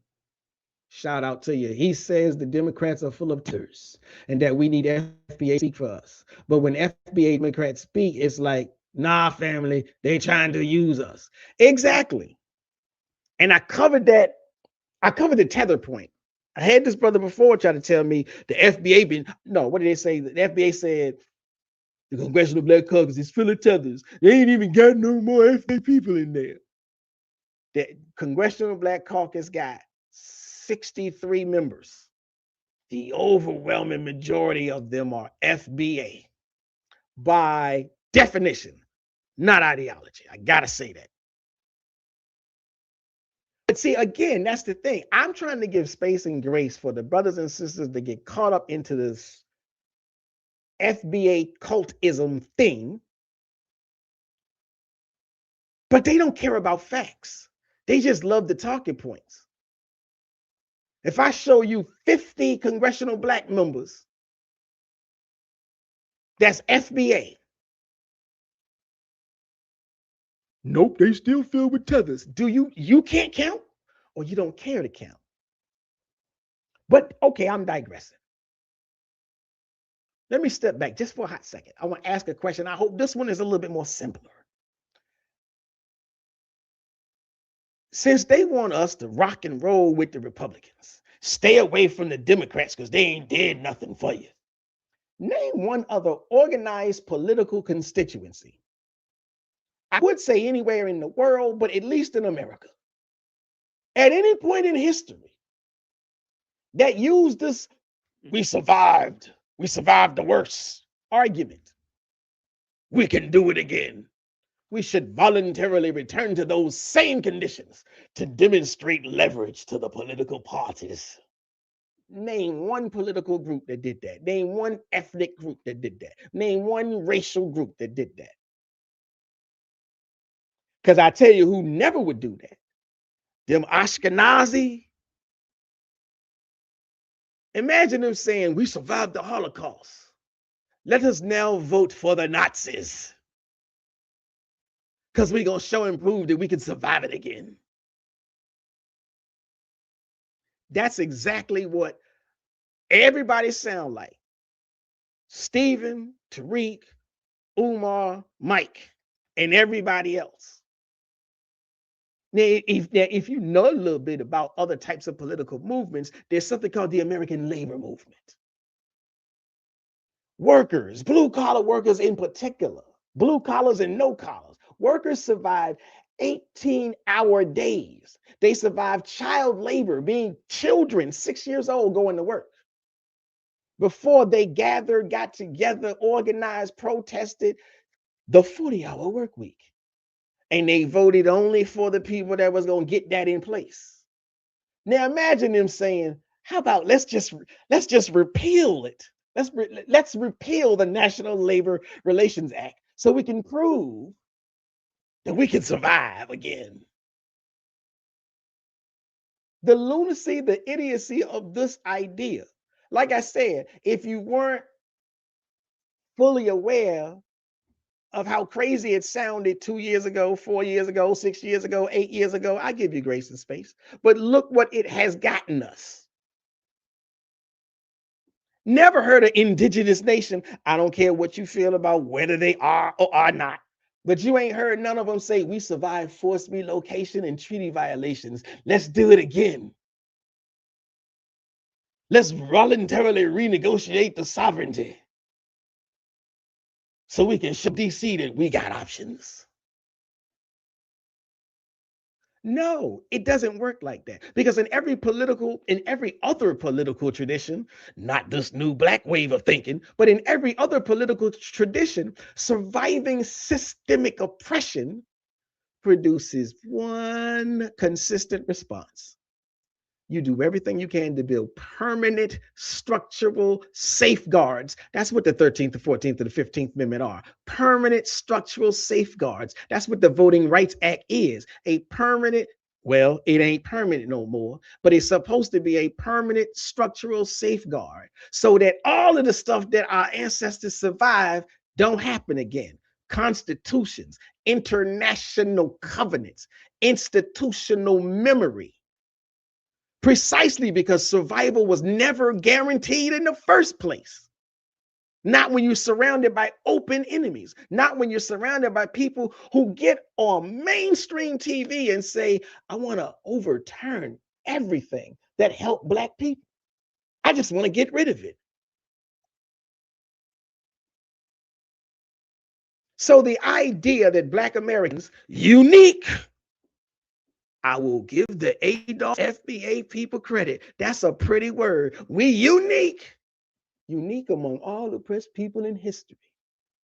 The idea that Black Americans should reverse engineer their own protections as a demonstration of political flexibility has zero historical precedent, zero historical parallel, because it has zero historical existential logic. It's not Pan-African. I know y'all hate the Pan-Africans. Garvey didn't say, go back into the system that is burning you. We don't like him anyhow. So go back into a system that's burning you because you don't like Garvey. Okay. Frantz Fanon didn't say, Frantz Fanon, who wrote, what did he say? He said, he wrote precisely about the psychological mechanisms that make colonized people, oppressed people, even majority minority people in a hostile political environment, internalize the logic of their colonizers. And that's what we see when good brother Tariq turn on the microphone. But I know y'all don't care about that because Garvey, Fanon, them ain't FBA thinkers. They not FBA lineage. They not from the soil family. We don't need to listen to them. What y'all want for you that is from the soil? Ain't never heard no nonsense mess like that from the Honorable Elijah Muhammad. who built an entire economic and spiritual architecture around never being dependent on the oppressor's goodwill. That's a thought process.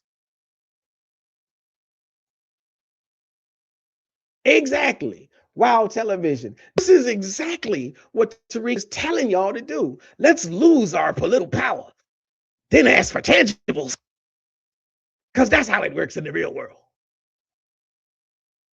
Now, I know if I done hit some buttons already, or if I haven't hit some buttons, I know, because I know some people.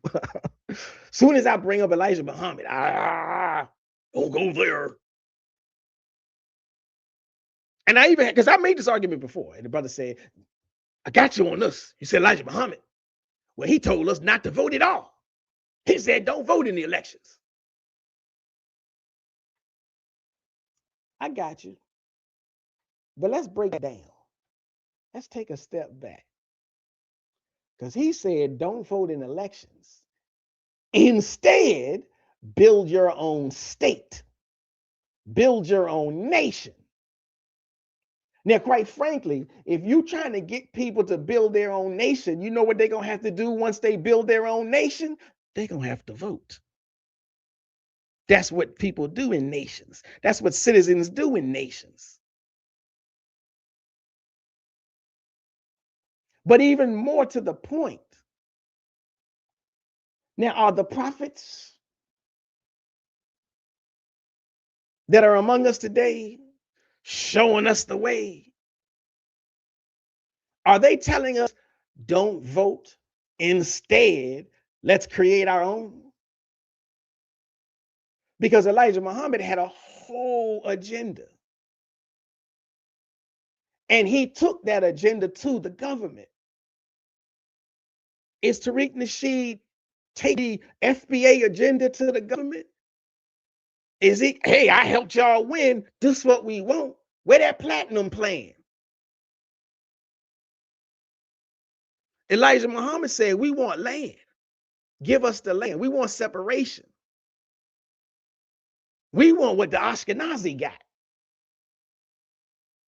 That's the reason he said don't vote. He said don't vote so that we can get the land. Now, if they said we ain't going to give you the land, well, then you got to go vote. But what Smith, Nasheed, what Mike, what Umar, what they're proposing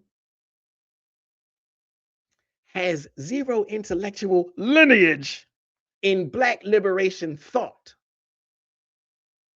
from the academic levels to the grassroots levels. It's a novel invention. So was the coronavirus. But that's what they want. I'm trying to tell you, if you keep listening to these prophet punts,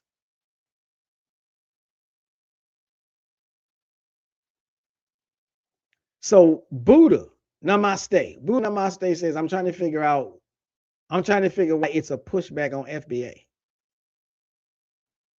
Okay, I'm not sure.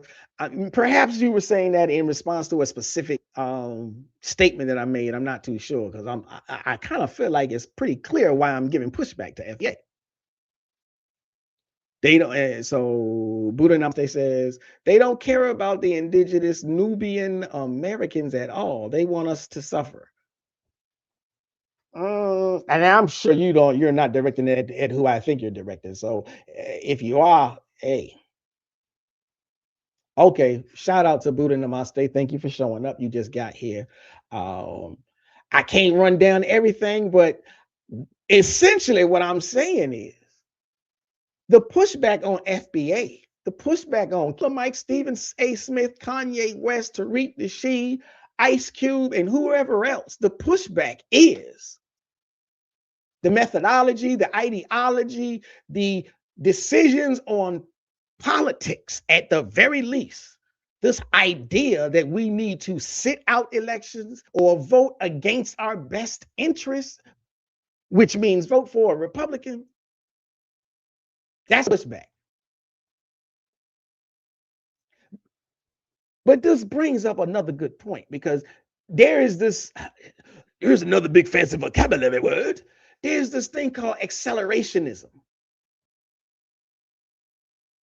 Now, some observers will try to give this a sophisticated, intellectual, pro-Black radical framing. They will say what Stephen A. Smith, what Killer Mike, what Tariq Nasheed is describing is a form of accelerationism. It's a political theory that things must get drastically worse before the system collapses and real structural change can become possible. Accelerate, speed it up, help it hurry up and get over the cliff. Cry havoc and let loose the dogs of war.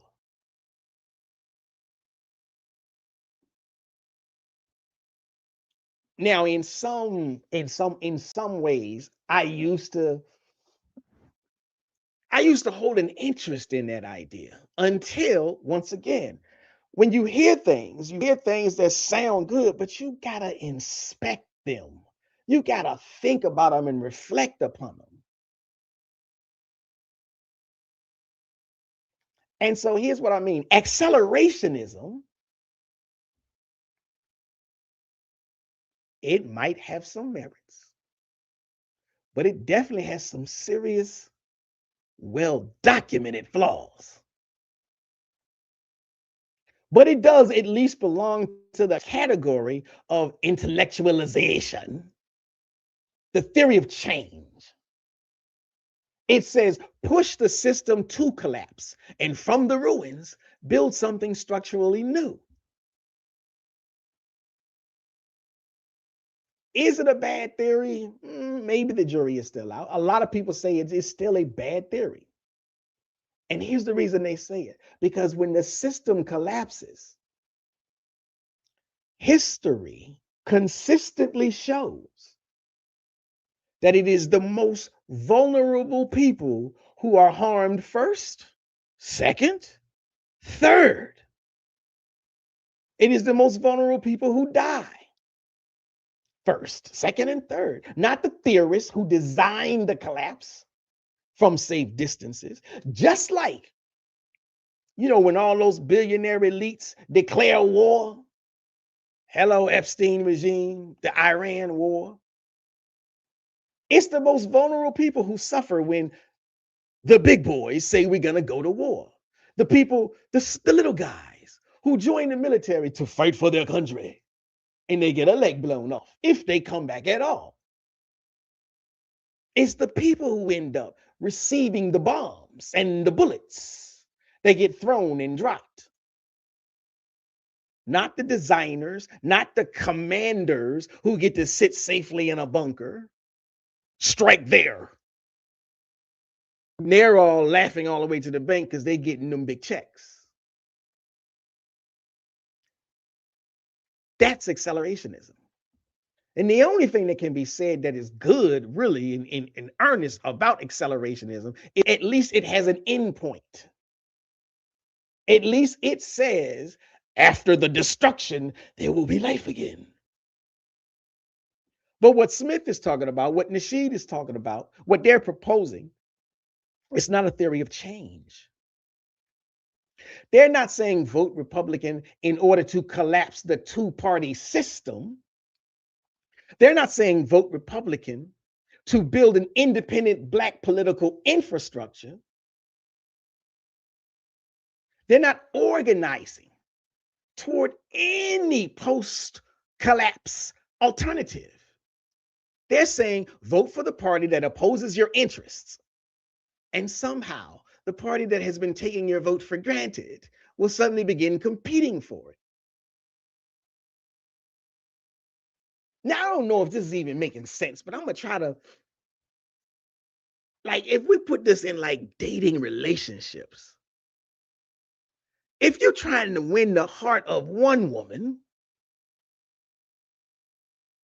you think you're going to do that by going out with the other one? That's what they had. That's what they're saying. So for me, it doesn't make any sense. That's not how you get leverage.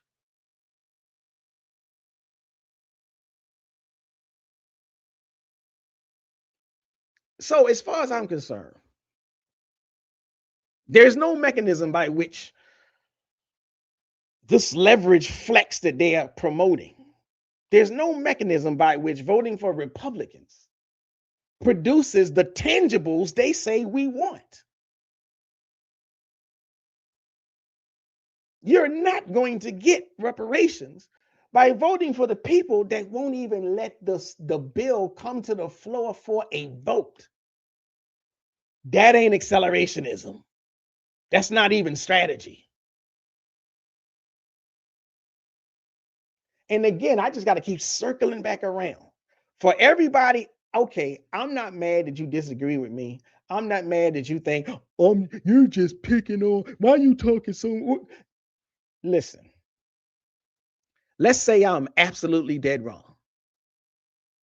Let's say I'm absolutely dead wrong. Here's my question. Since Tariq is so right, since Stephen A. Smith is so right, since Killer Mike was so right, since Dr. Umar was so right, what are they demanding from the Republican Party right now? 2 years into this administration, if tangibles are so important, if having a political party that doesn't do anything for you is so bad, what have the Republicans done for us in 2 years? That's my question. They control the White House, they control Senate, they control Congress, they control Supreme Court. If the flex was real, if the leverage argument was real, it ain't no different day in 2026 than it was in 2024 when they made it. It ain't no different in 2024 when they made it than in 2022 and 2020 when they made it. If the flex is real, there's got to be some tangibles that have come from it. Right now, the only tangible I'm aware of is we don't got a Voting Rights Act no more. Where is their ultimatum to the Republicans? Rather than say, okay, we voted for you in 2024, and now if you want us to come back in 2026 and keep voting for you, where the tangibles? No, we don't need no tangibles. Not right now, family. We don't need them right now. Right now, we just need to keep voting Republican because the Democrats ain't did nothing for us. They don't have a demand because they already know that the answer is no.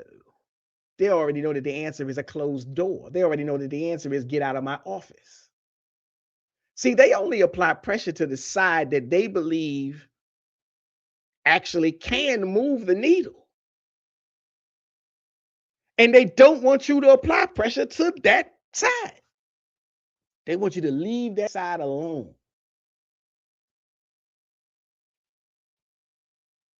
So here's my thing. If I let you dupe me into this down ballot, sofa surfing, couch voting insanity once, whether it be in 2020, 2022, 2024, if I believe that grift then, and I sit up here now, and I happen upon the idea that I should be doing an audit on my actions. How did my political activity impact my political reality? I should recognize, I should come to the realization that we ain't got nothing from that move. That move didn't help us. Though I believed in it wholeheartedly, I should come to the realization that we are worse off. And I ain't even just talking about the Black community. We are definitely worse off. But even if this wasn't a Black thing, the American public, all across all walks of life, races, and ethnicities and communities, is worse off. So what does that say about me if I let you dupe me again? All this doggone talk about we ain't got nothing from the Democrats. Last 60 years, last 20 years. I'm just going to keep saying, go watch my other videos. I know you're not going to do it, but I'm going to just keep saying, go watch my other videos. Because I laid out with so many beautiful receipts that talking point is hogwash. I will say this, though. If you're willing to ignore the facts and just let these miscreants misguide you and miseducate you again, then you know something? I got one more hip person to bring up. You know something? If you're willing to let all of this miseducation mold you, then Kanye West was right. Kanye West was right. Appreciate that. Buddha Namaste. Appreciate you. I just subscribed. Thank you. Hit that like button, fam. Subscribe to the channel. If you want to, and if you got the ability to, hype up the channel, hype up the video. But at least hit the like button and subscribe to the channel. Hit the notification bell and hit all so you get all of the live notifications and whatnot. But if you're willing to let these miscreants miseducate you again, I give you grace and space if you fell for the okie doke in 2020, 2022, 2024. If you fall for it now, then Kanye West was right. Slavery is a choice. And in that respect, the only thing that was wrong is that he framed it as a statement of historical analysis. And as such, that was dead wrong. It was dead wrong then we made it. There's no recovery from it. It still remains dead wrong today. But there's a kernel of truth in that statement if you consider that it should be applied to the now, that it should be applied to our tomorrow, to the future. It's not a statement about the past. I know he intended it to be, but it certainly applies to now and tomorrow. And in that regard, see, now we happening upon this little thing called mental liberation. Now, I don't know if you know about him. If you don't, you need to check him out. A brother named Jawanza Kunjufu, he wrote about mental liberation, break the mental chains of slavery. Now, of course, when Kanye made the statement, the backlash was swift, and it was correct. Like I said, the statement was made as a historical conclusion or as a conclusion about history. And as such, it erased the material reality of the Black experience, the physical violence, the legal apparatus that criminalized literacy, that criminalized our bodies, and the enforced family separation and the economic theft spanning generations, the reasons we are in the predicaments of the wealth gap. So I'm not here to justify Kanye West. But today, in 2026, with the Stephen A. Smiths of the world, with the Tariq Nasheeds of the world, with the Killer Mikes before the pivot, when they make the argument that we need to sit it out or vote for Republicans, when they make the argument that the Congressional Black Caucus ain't did nothing for your family, they make these statements as a voting proclamation, as an instruction about what you should do with your voting power. They are saying choose to vote for the party that is actively destroying the Voting Rights Act. They're saying to get the best leverage out of this game, we got to vote for the people who are trying to get rid of the constitutionally amended freedoms and protections that our ancestors fought for. But we proud to be American. We ain't African. We ain't Pan-African. We American. Even if America don't want us to vote, even if America spends $1 billion to keep us away from the polls, even if America says we're gonna change their polling location the morning of the vote, and we're not gonna tell them. We just gonna sit back and watch them go to the wrong location, and then we gonna tell them an hour before the polls close, what y'all doing here? That's the America we proud of. And we don't need to vote for nothing. Choose the party that's banning the history of your ancestors from public schools. Choose the party that has made clear through legislation, through executive orders, through judicial appointments, that the legal infrastructure protecting your civil rights, it's not a priority, or at least it's not a priority in the sense of letting it remain intact. It's a priority that we're trying to pull asunder. And Tariq wants us to think that's agency. That's political power. It's Kanye's ideology. Again, not as a philosophical provocation about our historical reality or our ancestors and their pain, but as a practical political playbook for today. When we follow Tariq Nasheed, Stephen A. Smith, Killer Mike before the pivot, Ice Cube, when we follow this don't vote Republican zeitgeist, we are following the path of Jim Crow 2.0. Some people say it's John Crow. Some people say it's Don Crow. And so I just want us to know, let us make sure you understand you're taking political advice from a millionaire who won't hurt one day from the consequences. No, not Mr. Nine-figure sportsman, Stephen A. Smith, with $100 million ESPN contract. He won't hurt, none at all. It won't matter to him. When you take advice from Tariq Nasheed, whose net worth is purportedly around $3 million, it might be more. He won't be hurting. Killer Mike before the pivot, worth somewhere around $5 million. So if he gets it wrong, he won't be hurt off of it, but you will. The people being asked to make the sacrifice are the ones who need Medicaid, and the white Republican congressional members got their door closed when you go asking for it. The people being asked to make the sacrifice are the ones who live in counties where federal civil rights enforcement is the only thing helping keep those racist sheriffs from writing ticket after ticket after ticket just to get money out your pocket so that they can fund their own organizations.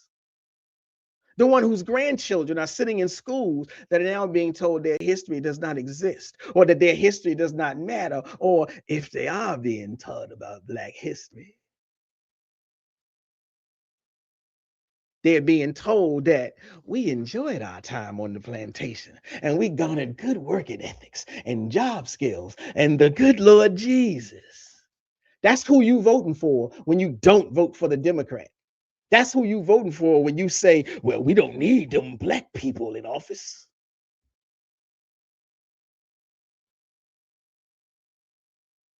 We are the people being asked to absorb the cost of a political experiment that's designed by men who will not feel any of the pain when that political experiment lands in our laps. And I'm sorry, that ain't leadership. No matter which one of them brothers said it, it ain't leadership. That's exploitation.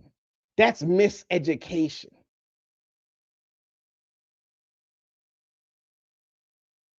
So with that, I might start to close. See, again, this is the stupidity. Whites benefit off Medicaid more than Blacks. And for whites, does that mean Blacks don't benefit off of Medicaid? Does that mean there are no Blacks who need and are literally on Medicaid? The stupidity, that's all I'm gonna keep saying. It's a stupid argument. But let us close the books. What's true in 2026? The platinum plan that these fools voted for is nowhere to be accounted for. No legislation introduced, no appropriations, no committee makeups, no federal dollars directed to the Black communities under this platinum plan. The Minority Business Development Agency not only got targeted for elimination, but was effectively gutted, just like the Voting Rights Act, by the orange man that they said is a better opportunity for us. Because Black people don't need Medicare. We don't need Medicaid. There's more white people using that. There's more white people on food stamps. There's more white people on public assistance. BFF, you are the coward because you refuse to accept the stupidity of your statement. There's more white people on Medicaid, so Black people don't need it.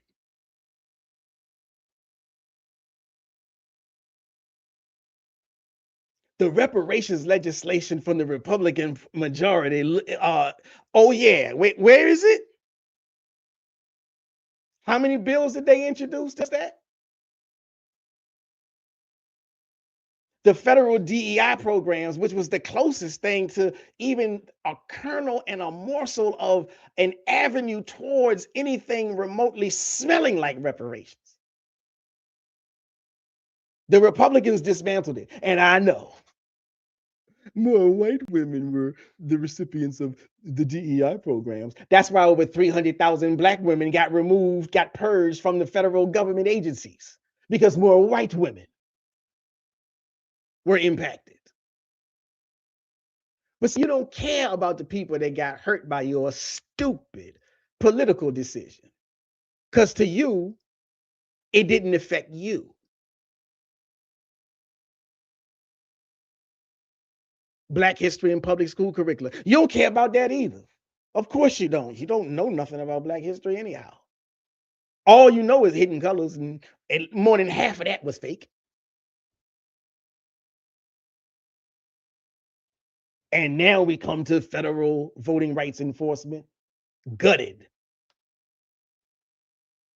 That's the 2-year flex. That is the audit. That is what we got. Listening to Tariq Nasheed, listening to Yvette Carnell, listening to Antonio and Killer Mike, and everybody else that said the Democrats ain't did nothing for you. Now we might not ever have. Now we might not have any Black political representation. Let me see how you gonna get it then. Because Trump ain't giving you nothing.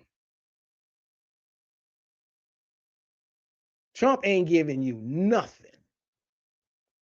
So the strategy was to gain leverage. How much leverage we got now? We followed the advice. We followed the Tariq Nasheed game plan. How much leverage do we have today? In 2020, 2022, 2024, you said the strategy was to gain leverage. So I'm here to ask you. The coward is the person who cannot answer this question. You stood on your principles. You stood on your square and said, it's better to vote for the Republicans. What did we get for it? How much leverage do we have? If you was 20 years old when you started this sojourn, you 26 now. If you was 30 years old when you started this FBA sojourn, you're 36 years old now. And what have you gotten? What are the political gains that you have experienced, that the Black community has experienced off of all of this Nasheedism, Stephen A. Smithism? Y'all got the White House. Y'all are the ones that voted for this mess, so y'all got the White House. Where's the public ultimatum from Smith, from Nasheed? Like I said earlier, at least Killer Mike said, you know something, maybe I effed up. We need to get out there and vote some more. But the big dogs on the block is still saying don't vote or vote for the Republicans again. And y'all sucking it up like catnip.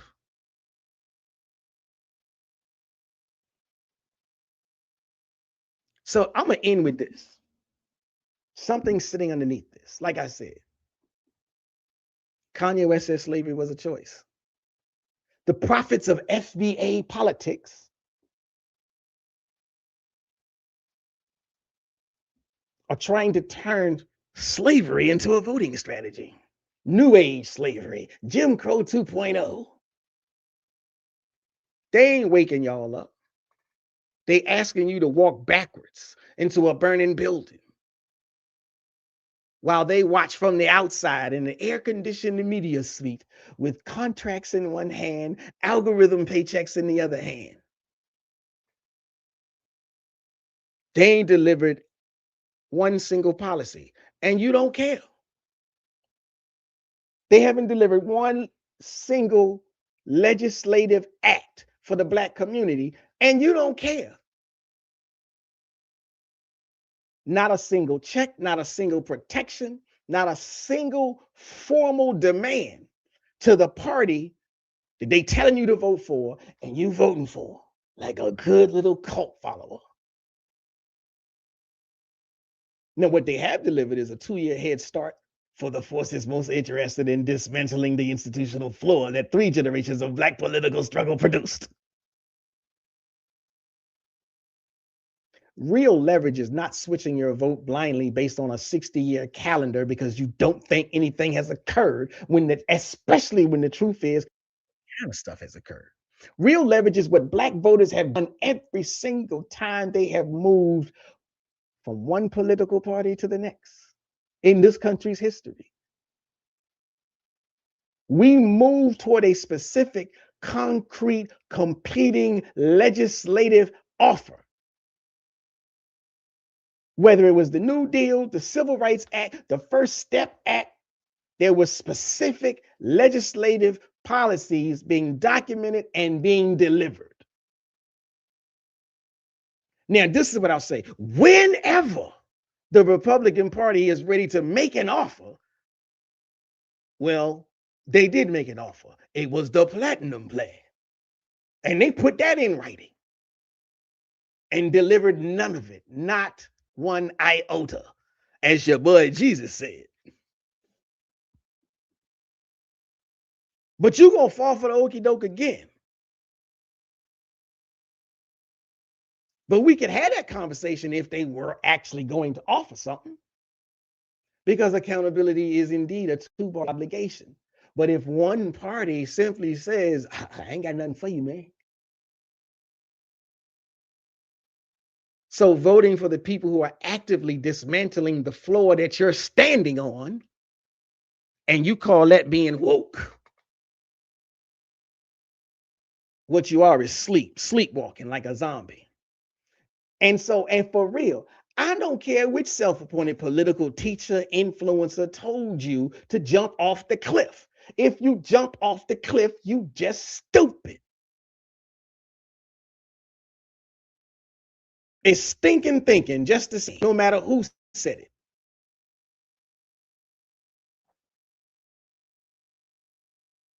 BFF, I'm on your kufu. Just keep your eye out. I don't care. Nothing has occurred.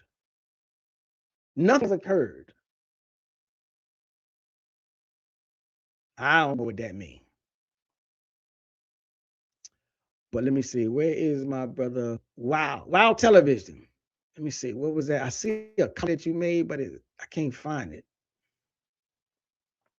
Okay, so BFF says, I'm not a Republican. I didn't say you were a Republican.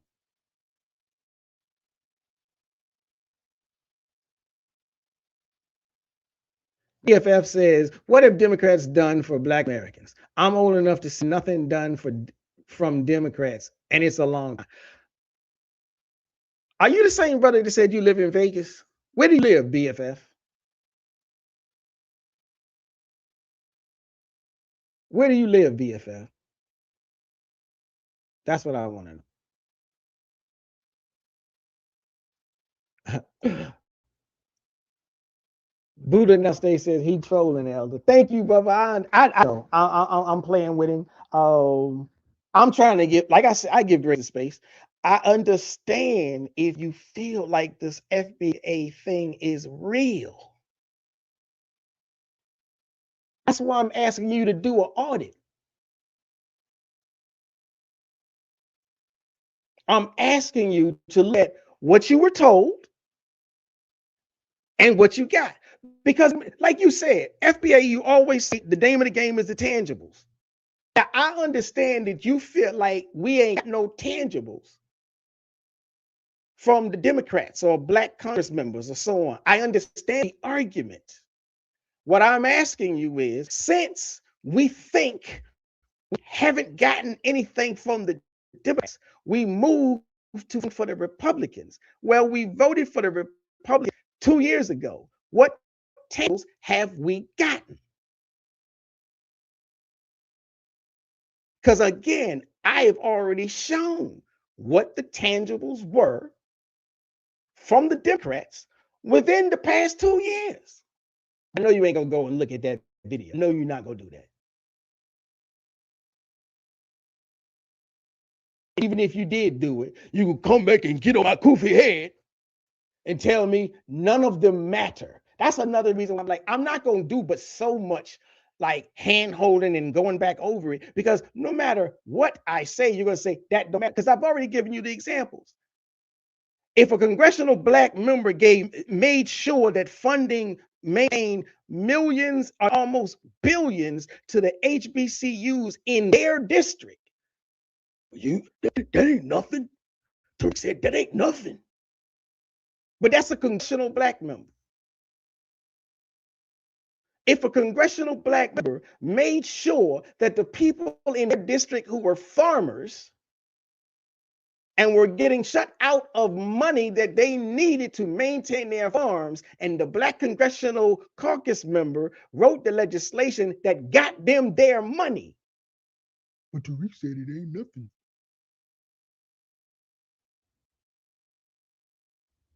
Tariq said it ain't nothing. Then BFF says, I've watched you for a while and you talk HBCU. Okay, and yes, I do HBCU. My babies don't go to HBCUs. Again, one, I don't care where your babies go.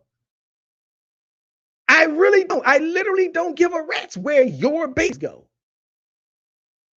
And here's the reason why. I talk about HBCUs not because I went to them, although I did and I'm proud of it. But I don't talk about the HBCUs because I went to them. I talk about the HBCUs because when you look at the statistics, HBCUs have graduated more black people than PWIs. HBCUs are responsible for more black doctors, more black lawyers, more black accountants, more black teachers than PWIs.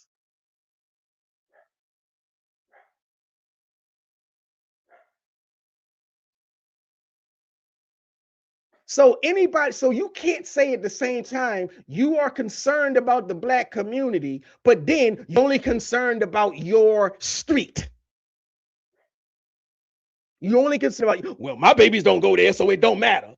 There is a nation of black people that went to HBCUs and are still going to HBCUs and are graduating HBCUs and are coming into the work field to get their money, but to do stuff to help the black community, whether your baby went to that school with them or not.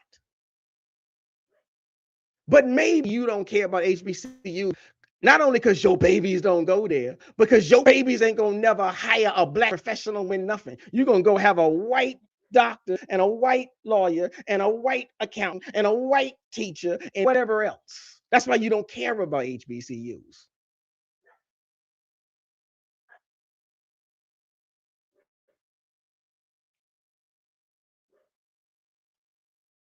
Wild Television says, Trump said we don't deserve reparations. And Tariq said, that's good. Let's focus on Africans. BFF troll. I've been trying to give him space and grace, but BFF is a whites go to HBCUs also. And what that got to do with the price of tea in China?